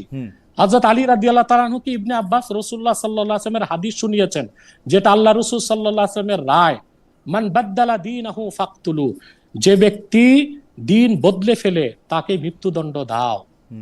এটা আল্লাহ রাসূল সাল্লাল্লাহু আলাইহি ওয়াসাল্লামের আদেশ বা নির্দেশ। আর আমি আপনাকে এটা রাসূল সাল্লাল্লাহু আলাইহি ওয়াসাল্লামের আদেশ, কিন্তু আমি তো কোরআনে পাইতেছি যেটা এর সাথে এই কথা যেটা মিলতেছে না আসলে। সরি, আমি বলেন না কোরআনে কি পাইছেন বলেন, আমি একটু ব্যাখ্যা করে দিই আপনাকে। ঠিক আছে, আপনি যেটা বলতেছিলেন সেটা বলেন, আমি খুঁজে দেখতেছি। আমি তো আপনাকে বলে দিলাম যে রাসূলুল্লাহ সাল্লাল্লাহু আলাইহি ওয়াসাল্লামের জমানায় যখন আল্লাহ রাসূল সাল্লাল্লাহু আলাইহি ওয়াসাল্লাম কষ্ট পেয়েছেন মুরতাদদের ব্যাপারে, তখনও মৃত্যুদণ্ডের হুকুম আসে নাই। শরীয়ত পরিপূর্ণ হয়েছে, দিন পরিপূর্ণ হয়েছে 23 বছরে। অতএব ইসলামের সূচনা লগ্নে বা প্রাথমিক অবস্থায় কোন বিষয়ে রুখসত দেওয়া হয়েছে, পরবর্তীতে দেখতে হবে রাসূলুল্লাহ সাল্লাল্লাহু আলাইহি ওয়াসাল্লাম কি নির্দেশ দিয়েছেন, যেটাকে ফিকহের পরিভাষায়, তাফসীরের পরিভাষায় নাসেখ মানসুখ বলা হয়, রহিতকারী ও রহিত। অতএব আপনাকে আমি একটা রহিতকারী হাদিস শুনাইলাম, যেটার উপর আমল করতে হবে। হাদিসের মধ্যে যেটা রহিতকারী সেটার উপরই আমল করতে হয়। আর কোনো প্রশ্ন আপনার? আমার এটা প্রশ্ন হচ্ছে যে আপনি কি মনে করতেছেন যে মুরতাদের যে মৃত্যুদণ্ড দিতে হবে এটা কোরআনেও আছে, বা কোরআনেও এরকম করে বলা হচ্ছে যে মুরতাদকে মৃত্যুদণ্ড দিতে হবে, বা যে ধর্ম ছেড়ে যাচ্ছে তাকে মৃত্যুদণ্ড দিতে হবে? হ্যাঁ, কোরআন শরীফ থেকে এটার প্রমাণ পাওয়া যায়। আর দ্বিতীয় জবাব হচ্ছে সবকিছুর বিধান তো শুধু কোরআন থেকে না, আমরা কোরআন সুন্নাহ দুইটাকে শরীয়ত আইনের উৎস মনে করি। কোরআন শরীফে তো 5 ওয়াক্ত নামাজের কথা আছে, কিন্তু ফজর 2 রাকাত, যোহর 4 রাকাত, আসর 4 রাকাত, মাগরিব 3 রাকাত, এশা 4 রাকাত কোরআনের কোথাও নাই। এটা সুন্নাতে আসছে, হাদিসে আসছে। আমি আবারও বলি, আপনি যে আমরা যে ইবনে হিশাম বা যিনি যা ইশাক বলা হইতেছে, যিনি নবীজির সিরাত লিখতেছেন, তিনি যে বলতেছেন যে তিনজনের কথা আমরা পাইতেছি, হারিত ইবনে সাদ, আমি তো বললাম যে তখনও মুরতাদের সিরাত ইবনে মৃত্যুদণ্ডের কথা হিশামে আসে আছে। নাই, তখন এই হুকুম প্রযোজ্য হয় নাই। বুখারী শরীফ আরেকটা হাদিস, না সহিহ না, বুখারী, আপনি তাহলে যদি 6000 পরে যদি আসে তাহলে এই দলিলটা আপনি কোরআন থেকে দেন যে আরে একে আশ্চর্য মাত্র কথা, বলছেন। কোরআন থেকে দিব মানে? কোরআন শরীফ থেকে আপনি দলিল দেন যে যোহর নামাজ 4 রাকাত, আসর 4 রাকাত, বলেন মাগরিব 3 রাকাত, ফজর 2 রাকাত, কোরআন শরীফ থেকে দলিল দেন। মানে আপনি তো তাহলে একটার বিরুদ্ধে আরেকটা বললে তো সেটা হবে না। আমি যেটা না বলতেছি, না না, এই যে এখানে এই বিরক্তির বিষয়টা, আপনাকে মূল বিষয়টা বুঝতে হবে যে শরিয়া আইনের মূল ভিত্তি কোরআন এবং আমি দেখতেছি সুন্নাহ। কোরআনে বলা হচ্ছে যে তাকে মাইরো না, আপনি বলতেছেন তাকে মারো। বিপরীত বিপরীত কোরআনে কোথায় আছে যে আপনি 8 রাকাত নামাজ পড়বেন, এটার বিপরীতে 4 রাকাত নামাজ পড়ছেন? আয়াত নাম্বার বলেন, আয়াত নাম্বার বলেন। আয়াত নাম্বার কোথায় আছে মুরতাদকে মারা যাবে? পুরা কোরআনের 6600। আরে কোরআন শরীফে আছে ওয়াকাতিলু আইম্মাতাল কুফ। হ্যাঁ, কি এই যে কাতিলু আইম্মাতাল কুফ, আল্লাহ স্পষ্ট বলছেন যারা কুফরিতে নেতৃত্ব দেয় তাদের বিরুদ্ধে লড়াই করো তোমরা। হ্যাঁ, কুফরিতে নেতৃত্ব দেয়, লড়াই করার মুরতাদ এক কথা হইলো নাকি? মুরতাদ এক কথা হইলো না? আসারিমুল মাসলুল কিতাবের মধ্যে ইবনে তাইমিয়া এটা থেকে মুরতাদের শাস্তি মৃত্যুদণ্ড প্রমাণ করেছেন। শুধু তাই না, আমরা বলতেছি কোরআন শরীফে সব থাকলেই মানবো তা না, হাদিস আমাদের দলিল, সুন্নাহ আমাদের দলিল। আমরা মনে করি শুধু কোরআন যারা বিশ্বাস করে হাদিস মানে না, তারা মুসলিম হতে পারে না। যেমন আপনাকে একটা দৃষ্টান্ত দিলাম, আমি 5 ওয়াক্ত নামাজের কথা আল্লাহ কোরআন শরীফে বলেছেন, কিন্তু কোন নামাজ কয় রাকাত এটা কোরআন শরীফের কোথাও নাই, এটা হাদিস থেকে আমরা পেয়েছি, সুন্নাহ থেকে আমরা পেয়েছি। জায়গায় 8 ওয়াক্ত নামাজের কথা নাই যে আপনি এটারে 5 ওয়াক্ত বানাইছেন। কোরআনে আছে আপনি মাইরো না, এখানে আপনি মারলেন, তাহলে বিপরীতে গেলেন না। এটাও নাই যে কোরআনে এটাও নাই যে মুরতাদকে মাইরো না। মাইরো যদি বলতো তাহলে বলতো যে মারো, এটা তো বলে নাই। আরে বাবা, আপনি আয়াত নাম্বার দেখান, আয়াত নাম্বার দেখান, মাইরো না কোথায় আছে? কোরআনে আল্লাহ কি বলে দিয়েছেন? কোরআনের হুকুম তো পুরাটা বুঝতে হবে আপনাকে। আল্লাহ বলেন কুল আতিউল্লাহ ওয়া আতিউর রাসূল ফাইন তাওয়াল্লাউ ফাইন্নাল্লাহা লা ইউহিব্বুল কাফিরিন। তোমরা আল্লাহর আনুগত্য করো, মুহাম্মদ সাল্লাল্লাহু আলাইহি ওয়াসাল্লামের আনুগত্য করো, আর এই কথা থেকে যদি তারা মুখ ফিরিয়ে নেয় তারা কাফের, আল্লাহ তাদেরকে কখনো পছন্দ করেন না। দলিল তো কোরআন থেকেও নিতে হবে, সুন্নাহ থেকেও নিতে হবে।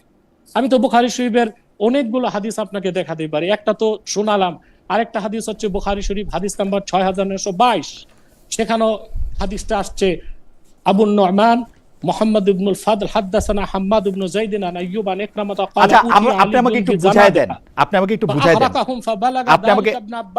আপনি আমাকে ক্বালা লাউ কুনতু আনা লাম উহাররিকুম লিনাহি রাসূলিল্লাহি সাল্লাল্লাহু আলাইহি ওয়াসাল্লাম লা তুআযযিবু বিআযাবিল্লাহ ওয়ালা কাতালতুহুম লিকাউলি রাসূলিল্লাহি সাল্লাল্লাহু আলাইহি ওয়াসাল্লাম মান বাদদালা দীনাহু ফাকতুলু। এটাও বুখারী শরীফের হাদিস, মুরতাদের শাস্তি মৃত্যুদণ্ড, হাদিস নাম্বার 6922। ওকে, আপনি আমাকে একটু বুঝায় দেন। আমরা সূরা ইউনূসের 99 নম্বর আয়াতে পাচ্ছি, তুমি কি মানুষের উপরে জবরদস্তি করিবে ঈমান আনিবার জন্য? ওইটা হচ্ছে অমুসলিমকে জোর করে মুসলিম করা যাবে না। সূরা কাহফে পাচ্ছি, সূরা কাহফের 29 নম্বর আয়াতে পাচ্ছি, যার ইচ্ছা বিশ্বাস স্থাপন করুক এবং যার ইচ্ছা অমান্য করুক। এটা তো তার জন্য যে ইসলাম গ্রহণই করে নাই, কিন্তু ইসলাম গ্রহণের পর যে ছেড়ে দিয়েছে তার বিষয় ভিন্ন। সূরা নিসা 80, আর যে লোক বিমুখ হইল আমি আপনাকে অর্থাৎ রাসূলকে বলা হচ্ছে তাহাদের জন্য রক্ষণাবেক্ষণকারী নিযুক্ত করি নাই। হ্যাঁ, কথা তো ঠিক আছে, তো উনি কি তাকে মেরে ফেলতে বলছেন? পাওয়ার পর মেরে ফেলতে বলছেন? আরে আপনি তো এটাই বুঝতেছেন না, ইসলামের মধ্যে পরিভাষা আলাদা আলাদা আছে। কেউ যদি ইসলাম গ্রহণ না করে সে হচ্ছে কাফের, অমুসলিম। কেউ যদি ইসলাম গ্রহণ না করে কুফরির উপর থেকে নিজেকে মুসলিম পরিচয় দেয় সে হচ্ছে জিন্দিক। কেউ যদি ইসলাম গ্রহণ করার পর প্রকাশ্যে ইসলাম ছেড়ে দেয় সে হচ্ছে মুরতাদ। কেউ যদি এই ভাগগুলো আছে। এখন স্বাভাবিকভাবে যারা ইসলামকে গ্রহণ করে নেয় তাদের ক্ষেত্রে জবরদস্তি করা যাবে না, তাদেরকে কিছু বলা যাবে না, সেটা হচ্ছে কোরআন শরীফের আয়াতের হুকুম। কিন্তু ইসলামকে গ্রহণ করার পর আবার ইসলাম ছেড়ে দেওয়া সেটা হচ্ছে ইসলামকে অবজ্ঞা করা এবং ইসলাম দ্রোহিতা। তাদের শাস্তি মৃত্যুদণ্ড, যা সহিহ হাদিস দিয়ে প্রমাণিত। কোরআন শরীফের তাফসীর গুলোতেও কোরআন শরীফের আয়াতের নস 4 প্রকার, কোরআন শরীফের আয়াতের বিভিন্ন নস দিয়ে তা প্রমাণিত, প্রত্যক্ষভাবে কিংবা পরোক্ষভাবে, সুন্নাহ দিয়ে সরাসরি প্রমাণিত। ইসলাম গ্রহণ করার পর যে ইসলাম ছেড়ে দিল সে ইসলাম দ্রোহী, সে নিছক অমুসলিম না, সে নিছক মুশরিক না, তার শাস্তি মৃত্যুদণ্ড। যেমন রাষ্ট্রদ্রোহীর শাস্তি মৃত্যুদণ্ড, পৃথিবীর সকল সভ্য দেশে রাষ্ট্রদ্রোহীর শাস্তি মৃত্যুদণ্ড।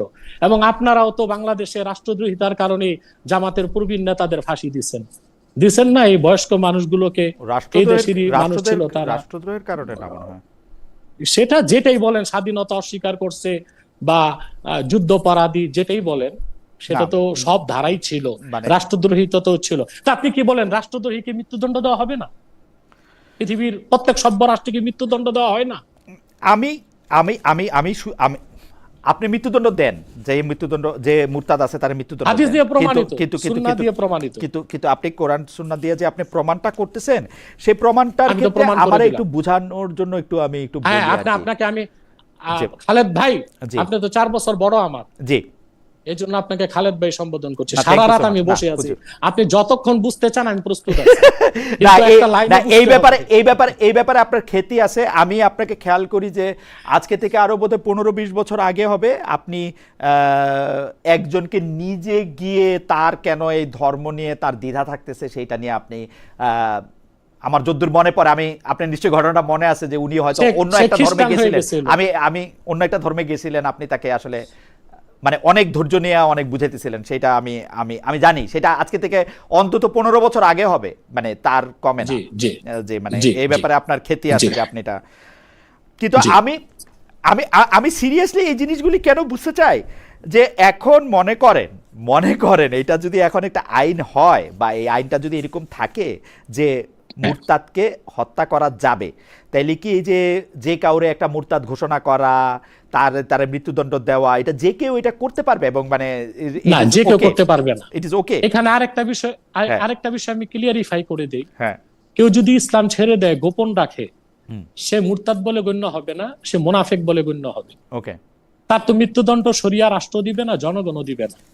কিন্তু যে ব্যক্তি ইসলাম গ্রহণের পর প্রকাশ্যে বলল ইসলাম ছেড়ে দিল, সে ইসলামকে অবজ্ঞা করলো, সে মুরতাদ, তার মৃত্যুদণ্ড রাষ্ট্র কার্যকর করবে, জনগণ করবে না, শরিয়া রাষ্ট্র কার্যকর করবে। আমার মনে হয় যে আপনি অনেকগুলি বিষয়ই আসলে আমাদের দিকে আসছেন। আমি এটা কত নম্বর, আমি একটু আরো কয়েকটা বিষয় কুইক আপনার একটু মতামত নেই। সেইটা হচ্ছে যে ইসলামের নারী নেতৃত্ব, এখন সেই নারী নেতৃত্বের ব্যাপারে আপনি কি মনে করেন যে নারী নেতৃত্বটা আসলে দেওয়া যাবে না, বা নারী সুপ্রিম লিডার হইতে পারবে কি পারবে না? কেন আমি প্রশ্ন করতেছি সেইটা একটু বলি। সেইটা হইলো যে আমরা দেখতে পাচ্ছি যে অনেকগুলি মানে ইসলামের যারা মানেন তাদের মধ্যে অনেক সম্রাটের মধ্যে আমরা অনেক সম্রাজ্ঞীও দেখতে পাই, তাদের নামে মোহর দেখতে পাই, এবং তাদের ব্যাপারে কোনো আপত্তি দেখতে পাই না। সবচেয়ে বিখ্যাত সেটা হচ্ছে যে আপনি জানেন যে যেখানে নারী শাসনের ক্ষেত্রে যে রানী সেবার কথা বলা হইতেছে, যে তাকে মানে উনি সুলাইমান আলাইহিস সালামের কাছে আসার পরে তারপর আবার ইসলাম ধর্ম গ্রহণ করলেন, কিন্তু ইসলাম ধর্ম গ্রহণ করার পরে তার রানীত্ব চলে গেছে কিনা সেই ব্যাপারে আমরা কিছু জানি না। তো আমরা নারী নেতৃত্ব সম্পর্কে আসলে কি জানি? আপনি কি ধৈর্য দিয়ে শুনবেন কথাটা? জি বলেন, আমি শুনতে পাচ্ছি। প্রথম হচ্ছে সাবার রানী সুলাইমান আলাইহিস সালামের যুগে সেই শরীয়তের বিধান রাসূলুল্লাহ সাল্লাল্লাহু আলাইহি ওয়াসাল্লামের শরীয়তে চলবে না, এটা হচ্ছে প্রথম জবাব। ওকে। 2, ইসলামে নারী নেতৃত্বকে নিরুৎসাহিত করা হয়েছে। রাসূলুল্লাহ সাল্লাল্লাহু আলাইহি ওয়াসাল্লামের নির্দেশ, বুখারী শরীফের হাদিস, লা ইউফলিহা কাওমুন ওয়াল্লাহু আলাইহিম ইমরাআ, সে জাতি কখনো সফলতা লাভ করবে না যে জাতি তাদের সুপ্রিম লিডার বা নেতৃত্বে কোনো নারীকে বসালো। সবচেয়ে আশ্চর্যের বিষয়, আমরা যদি পুরা পৃথিবীর রাষ্ট্রবিজ্ঞানের ইতিহাস নিয়ে লক্ষ্য করি, দেখতে পাই পৃথিবীতে নারী নেতৃত্ব গ্রহণ করাটা শুধু মুসলিম না, অমুসলিমরাও বর্জন করেছে। তার বাস্তব উদাহরণ হচ্ছে আমেরিকা, যাকে গণতন্ত্রের প্রসূতি বলা হয়, সারা দুনিয়াকে যারা গণতন্ত্র শেখালো, সে আমেরিকায় গণতন্ত্রের বয়স 250 বছর হয়ে যাচ্ছে। একজন নারীকে তারা প্রেসিডেন্ট কেন বানায় নাই? ইউনিসেফের মাধ্যমে, ইউনেস্কোর মাধ্যমে, ওয়ার্ল্ড হেলথ অর্গানাইজেশনের মাধ্যমে, জাতিসংঘের মাধ্যমে তারা তৃতীয় বিশ্বের দেশগুলোতে, বাংলাদেশ সহ তৃতীয় বিশ্বের দেশগুলোতে তারা নারীর ক্ষমতায়নের জন্য লাখ লাখ ডলার খরচ করতেছে। নারী নেতৃত্বকে তারা দেখতে চায়। তাদের দেশে কোনো নারীকে তারা দেয় নাই কেন? বরং আমরা দেখতে পেলাম কামালা হ্যারিস যখন ক্ষমতায় চলে যাবে, ইলেকট্রাল ভোটের মাধ্যমে তাকে পরাজিত দেখানো হয়েছে। তাহলে বোঝা যাচ্ছে যুক্তরাষ্ট্রের ডিপ স্টেট বা পলিসি মেকার যারা, তারা এই ক্ষেত্রে ইসলামের রাষ্ট্রীয় আদর্শটাই গ্রহণ করছে। রাসূলুল্লাহ সাল্লাল্লাহু আলাইহি ওয়াসাল্লাম যে কথা বলেছেন ১৫০০ বছর আগে, তারা সফলতাকে নিশ্চিত করার জন্য রাসূলুল্লাহ সাল্লাল্লাহু আলাইহি সাল্লামের সেই আদর্শের অনুসরণটাই তো করলো। তারা নিজেরাও তাদের দেশে কোনো নারীকে জার্মানি ইংল্যান্ডের ক্ষেত্রে কি হবে? নেতৃত্বে দেয় নাই। ইংল্যান্ড আর জার্মানির ক্ষেত্রে কি হবে? আমি তো দেখবো এখানে কম্পারিজন করব তুলনামূলক সফল কারা, যেহেতু বিশ্ব মোড়লে আমেরিকা সফলতার দিক দিয়ে তো আমি তাদেরকেই দেখবো। না, ওদের বয়স তো ২০০ দ্বিতীয় বছর। ওরা তো ২০০ দ্বিতীয় বছর। কথা হচ্ছে, আমেরিকা তো ২০০ বছর হ্যাঁ বয়স। হোক না ২০০ বছর, ইউরোপ আমেরিকা তো নারী নেতৃত্ব এখনই দেখা যাচ্ছে বেশি। না না না না, দ্বিতীয় কথা হচ্ছে, রানী এলিজাবেথ আরো প্রথম, কথা রানী আছে, ভিক্টোরিয়া প্রথম, আরো- তারা অনেক আগের থেকে আরো ছিল। আরো আরো কথা আছে, আমার প্রথম জবাব হচ্ছে নারী নেতৃত্বকে নিরুৎসাহিত করা হয়েছে। দুই হারাম নম্বর করা হয় হচ্ছে না। রসুল্লাহ সাল্লাল্লাহু আলাইহি ওয়াসাল্লাম যেটাকে নিরুৎসাহিত করেছেন সেটাতেই আমরা দেখলাম কল্যাণ। এবং এই পৃথিবীতে যারা সফলভাবে গণতান্ত্রিক রাষ্ট্র পরিচালনা করছে, বিশ্ব মোড়ল সেই আমেরিকা ইসলামের সেই আদর্শকেই অনুসরণ করেছে। দুই, সায়েন্টিফিক দৃষ্টিকোণ থেকে যদি আপনি তাকান, আপনি দেখতে পাবেন যে পুরুষ আর নারী ইসলাম তাদেরকে ন্যায্য অধিকার দিয়েছে। তারা যতটুকু প্রাপ্য প্রত্যেককে তা দিয়েছে, কোনো ক্ষেত্রে নর বেশি, কোনো ক্ষেত্রে নারী বেশি। কিন্তু নেতৃত্বের ক্ষেত্রে আল্লাহ বলেছেন আর রিজালু কাওয়ামুন আলান নিসা, পুরুষগণ নারীদের উপর কর্তৃত্বশীল, পুরুষদেরকে করা হয়েছে। মডার্ন সায়েন্সে এটা মানতে বাধ্য। Okay. আপনাকে দুইটা দৃষ্টান্ত দিচ্ছি। মেডিকেল সায়েন্সে অ্যানাটমি বিভাগ থেকে যেটা আমরা দেখতে পাই, একজন প্রাপ্ত বয়স্ক পুরুষের মাথায় মগজের কোয়ান্টিটি হচ্ছে ৬০ গ্রাম, একজন প্রাপ্ত বয়স্কা মহিলার মাথায় মগজের পরিমাণ ৪০ গ্রাম। সৃষ্টিগত ভাবে যেখানে একজন মহিলার মগজের কোয়ান্টিটি ২০ গ্রাম কম, নেতৃত্বে সে কিভাবে পুরুষের সাথে প্রতিযোগিতা করে? আমরা আমরা জনাব আব্বাসী, আমরা দুইজন দর্শকের মতামতটা একটু আপনাকে পড়ে শোনাতে চাই। একজন দর্শক, তিনি অনেকবার এই মতামতটা করছেন যে পারস্পরিক সম্মতির ভিত্তিতে যেটা হয় সেটা জিনা, এবং জিনার বিচারের ক্ষেত্রে ৪ জন সাক্ষী প্রয়োজন, কিন্তু ধর্ষণের বিচারে সাক্ষী প্রয়োজন নেই। এই কথাটা কি সত্য জনাব আব্বাসী, যে সাক্ষী প্রয়োজন নেই? ধর্ষণের, আমি তো বললাম যে ধর্ষণের বিচারের ক্ষেত্রে ৩টা জিনিস দেখতে হবে। মেয়ের মতামত, সে যদি বলে সেটা বিবেচ্য, পুরুষ ব্যক্তি যদি গ্রেফতারের পর স্বীকৃতি দেয় সেটা বিবেচ্য, কিংবা ৪ জন সাক্ষী। মানে যে ৪ কোনো জন সাক্ষী দরকার যেটা আছে, দরকার আছে, প্রয়োজন নেই তো বলা যাবে না। ধর্ষণের ক্ষেত্রে তো এটা প্রয়োজন নেই বলা যাবে না। যদি ধর্ষক নিজে বলে ধর্ষণ করছে তাহলে প্রয়োজন নাই। না, ধর্ষণ যদি নিজে না বলে তাহলে কি প্রয়োজন আছে ৪ জন সাক্ষীর? তখন মেয়ের একরার নেওয়া হবে, মেয়ে বলবে ধর্ষণ করছে, তখন সেটা যাচাই করা হবে। আমরা আবার ঘুরে ফিরে একই জায়গায় আসছি। মোহাম্মদ ইসমাইল মোল্লা, তিনি আবার বলতেছেন যে আমি এটা উদ্ধৃত করতে চাই নাই, কিন্তু তিনি আমাকে উদ্ধৃত করতে অনুরোধ করছেন, সেই জন্য আমি আপনি এটা সত্যতা অসত্যতা এবং উপযুক্ততা বিচার করবেন, কারণ এটা উনার বক্তব্য। উনি বলছেন সূরা আন-নিসার ৪ নম্বর মানে ১৩৭ নম্বর ইয়া থেকে, নিশ্চয়ই যারা ঈমান এনেছে তারপর কুফরি করেছে, তারপর ঈমান এনেছে, তারপর আবার কুফরি করেছে, অতঃপর তাদের কুফরি আরো বেড়েছে, আল্লাহ তাদের ক্ষমা করবেন এবং তাদেরকে সঠিক পথ দেখাবেন না। আল্লাহ তাদের ক্ষমা করবেন এবং সঠিক পথ দেখাবেন না, মানে এখানে মৃত্যুদণ্ডের কোনো কথা নাই, মারার কোনো কথা নাই, এটা বোধহয় উনি বুঝাতে চাইছেন। আমিও তো বলতেছি, কিন্তু মারা যাবে না সে কথাও নাই, সেটা সুন্নাহ দিয়ে প্রমাণিত যে মুরতাদের শাস্তি মৃত্যুদণ্ড। আর আমাদের দলিল হচ্ছে কোরআন এবং সুন্নাহ দুটোই। সুন্নাহ দিয়ে প্রমাণিতটা একটু, আমার মনে হয় এটা আমার একটু ভালো করে বুঝতে হবে। না, হাউএভার সুন্নাহকে ছেড়ে দিলে, সুন্নাহকে ছেড়ে দিলে আমি না, সুন্নাহকে ছেড়ে দেওয়ার প্রসঙ্গটা না। আপনিও খুব ভালো করে জানেন, আমরা যে এই হাদিসগুলি সংকলিত হইতে দেখছি, সেই হাদিসগুলির মধ্যে থেকে অনেকগুলি হাদিসে আপনারাই জয়ীফ বলছেন, অনেকগুলি হাদিসেরই সনদ মত সমস্যা আছে। যেটা জয়ীফ ওটা জয়ীফই। আমি তো কিন্তু আমার লিটমাস পেপার কিন্তু একটা, আমার লিটমাস পেপার কিন্তু একটা, বুখারী শরীফ থেকে আপনাকে বলেছি, আমার লিটমাস পেপার একটা। সেই লিটমাস পেপারটা হচ্ছে যেটা কোরআনের সাথে সাংঘর্ষিক, সেই হাদিসটার ব্যাপারে আমার সন্দেহ হয়। না, কোরআনের সাথে সাংঘর্ষিক না। আপনাকে আমি এখানে আমি আপনাকে এখানে শরিয়া আইনের উৎসটাই বলে দিচ্ছি। ১ নম্বর হচ্ছে যে কোরআনের সাথে সহিহ হাদিসের কোনো সংঘর্ষ নেই। কোরআন নাজিল হয়েছে আল্লাহর হাবিব মুহাম্মদ সাল্লাল্লাহু আলাইহি সাল্লামের উপর। আল্লাহ যা বলেছেন, মুহাম্মদ সাল্লাল্লাহু আলাইহি সাল্লাম যা বলেছেন, সেটাই কোরআন। আবার আল্লাহ তাআলার শব্দ নয়, আল্লাহর কথা রাসূলুল্লাহ সাল্লাল্লাহু আলাইহি ওয়াসাল্লাম নিঃশব্দে যেটা বলছেন সেটা হাদিস, সেটা ওয়াহি। কোরআনটা হচ্ছে ওয়াহি মাতলু, হাদিসটা হচ্ছে গায়র মাতলু। সমস্ত উম্মাহ একমত যে রাসূলুল্লাহ সাল্লাল্লাহু আলাইহি ওয়াসাল্লামের হাদিস যেটা মুতাওয়াতির, সেটা দিয়া কোরআনের হুকুমও রহিত হয়েছে। অতএব এই আমার মনে ক্ষেত্রে হয় কোরআনে আছে হাদিসে নাই, হাদিসে আছে কোরআনে নেই, সেটা আমার মনে বিষয় না। হয় যে কোরআন সুন্নাহ কি বলে, কোরআন এবং সুন্নাহ কি বলে, সেটা হচ্ছে দেখার বিষয়। আপনাকে অনেক ধন্যবাদ। আমরা আজকে অনেকগুলি বিষয় নিয়ে আপনি খোলাখুলি অনেকগুলি মতামত দিয়েছেন। আমার প্রশ্নর উত্তর ছাড়াও আপনি নিজেও অনেকগুলি বিষয় নিজে যেটাকে বলে স্বপ্রণোদিত হয়ে ব্যাখ্যা দিয়ে আমাদেরকে বুঝাতে চেয়েছেন। আমরা কতটুকু বুঝতে পেরেছি তা আমরা জানি না, তবে এই ডেফিনেটলি একটু জি জি জি বলেন। যে আপনাকে অনেক ধন্যবাদ দিচ্ছিলাম আমি, কারণ অনেকগুলি ব্যাপারে আপনি আমাদের অনেকগুলি প্রশ্নের জবাবই শুধু দেন নাই, অনেকগুলি বিষয় আপনি স্বতঃপ্রণোদিত হয়ে আমাদেরকে কি আছে বইয়ে, কি আছে কেতাবে, এবং কোনটা আমাদের গ্রহণ করতে হবে, কোনটা বর্জন করতে হবে, সে ব্যাপারে আমাদেরকে দিক নির্দেশনা দিতে চেয়েছেন এবং দিক নির্দেশনা দিয়েছেন। আমরা কতটুকু বুঝতে পেরেছি, কতটুকু গ্রহণ করতে পেরেছি, সেটা নিশ্চয়ই সময় এটাকে বলে দিবে। তবে আপনার এই বক্তব্য এবং আপনার যেসব বিষয়গুলিতে আপনি আলোকপাত করেছেন সেগুলি আমাদের সবার জন্যই একটা দিক নির্দেশনামূলক গাইডলাইন হয়ে থাকবে, সেটা আমি মনে করি। এবং অনেক দর্শক আজকে আমাদের সাথে ছিলেন, সেই দর্শকরাও প্রায় একই রকম কথা মনে করেন। তাদের কেউ কেউ আমাদেরকে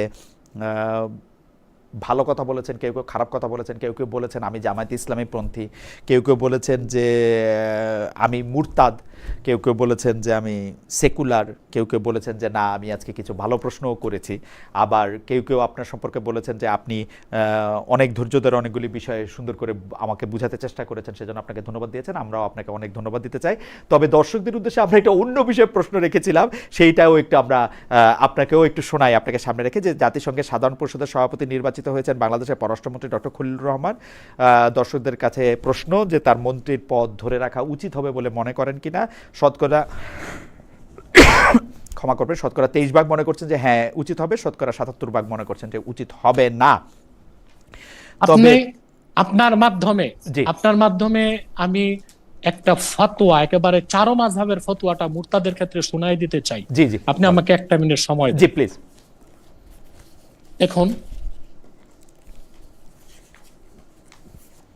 পরিষ্কার চারো মাযহাবের মতগুলোকে আমি শুধু উল্লেখ করছি। ওকাদ হাকা আবু বকর আল ফারিসি মিন আসহাবি শাফি ইজমা আল মুসলিমিন আলা আন্না হাদ্দা মান সাব্বান নবী সাল্লাল্লাহু আলাইহি ওয়াসাল্লাম আল কতল। ইমাম শাফির মাযহাবের ইজমা উল্লেখ করা হয়েছে যে আল্লাহর হাবিব নূর নবীজি মুহাম্মদ সাল্লাল্লাহু আলাইহি ওয়াসাল্লামের শানে কেউ যদি বেয়াদবি করে, ওই রকম মুরতাদের একমাত্র শাস্তি মৃত্যুদণ্ড। ইমাম খাত্তাবী উল্লেখ করেন লা আ'লামু আহাদাম মিনাল মুসলিমিন ইখতালাফা ফি উজুবি কাতলি। ইমাম খাত্তাবী যারা কোরআন হাদিস সবচেয়ে বেশি বুঝতেন, যাদের কথা বলছি সব 1000 বছর আগের, 1200 বছর আগের, 800 বছর আগের, সাধারণ কোন মুসলিম আলেম না, তারা প্রত্যেকেই মুজতাহিদ ছিলেন। তিনি উল্লেখ করছেন উম্মতে মুহাম্মাদির কোন মুজতাহিদ এই ক্ষেত্রে মতবিরোধ নেই যে মুরতাদের শাস্তি মৃত্যুদণ্ড। ওয়াকালা মুহাম্মদ ইবনু সাহনুন আজমা আল উলামা ও আলা আন্না শাতিমান নবী সাল্লাল্লাহু আলাইহি ওয়াসাল্লাম ওয়াল মুতানাক্কিস লাহু কাফিরুন ওয়াল ওয়াঈদু জা আলাইহি বিআযাবিল্লাহি লাহু ওয়া হুকমুহু ইনদাল উম্মাতিল কাতলু ওয়া মান শাক্কা ফি কুফরিহি ওয়া আযাবিহি কাফারা। এখানে ইমাম খাত্তাবী উল্লেখ করেছেন, মুহাম্মদ ইবনু সাহনুন উল্লেখ করেছেন যে সমস্ত ওলামায়ে উম্মত একমত, আল্লাহর হাবিব মুহাম্মদ সাল্লাল্লাহু আলাইহি ওয়াসাল্লামের শানে যদি কেউ বেয়াদবি করে বা ওনার আরশচুম্বী সম্মানে বিপক্ষে গালি শব্দ প্রয়োগ করে, সে কাফের, এবং তার কাফের হওয়াকে যে অস্বীকার করবে সেও কাফের, এবং এই ক্ষেত্রে সকলেই একমত, তার শাস্তি মৃত্যুদণ্ড। আহমদ ইবনু হাম্বাল থেকে, হাম্বালি মাযহাবের মত, ক্বালা হাম্বাল সামি'তু আবা আব্দুল্লাহ ইয়াকুলু কুল্লু মান শাতামান নবিয়্য সাল্লাল্লাহু আলাইহি ওয়াসাল্লাম আও তানাক্কাসাহু মুসলিমান কানা আও কাফিরান ফালাইহিল কাতল। এবং আহমদ বিন হাম্বলের মত এখানে উল্লেখ করা হয়েছে প্রত্যেক সেই ব্যক্তি হোক মুসলিম হোক অমুসলিম, আল্লাহর হাবিব সাল্লাল্লাহু আলাইহি ওয়াসাল্লামের শানের খেলাফ যে বক্তব্য দিবে, ওই রকম ব্যক্তির শাস্তি মৃত্যুদণ্ড। অতএব আমি যে কথা বলতেছি, সকল ইমাম মুজতাহিদদের মতেই মুরতাদের শাস্তি মৃত্যুদণ্ড। তবে ধরেই মৃত্যুদণ্ড দেওয়া হবে তা না, তাকে তওবার সুযোগ দেওয়া হবে।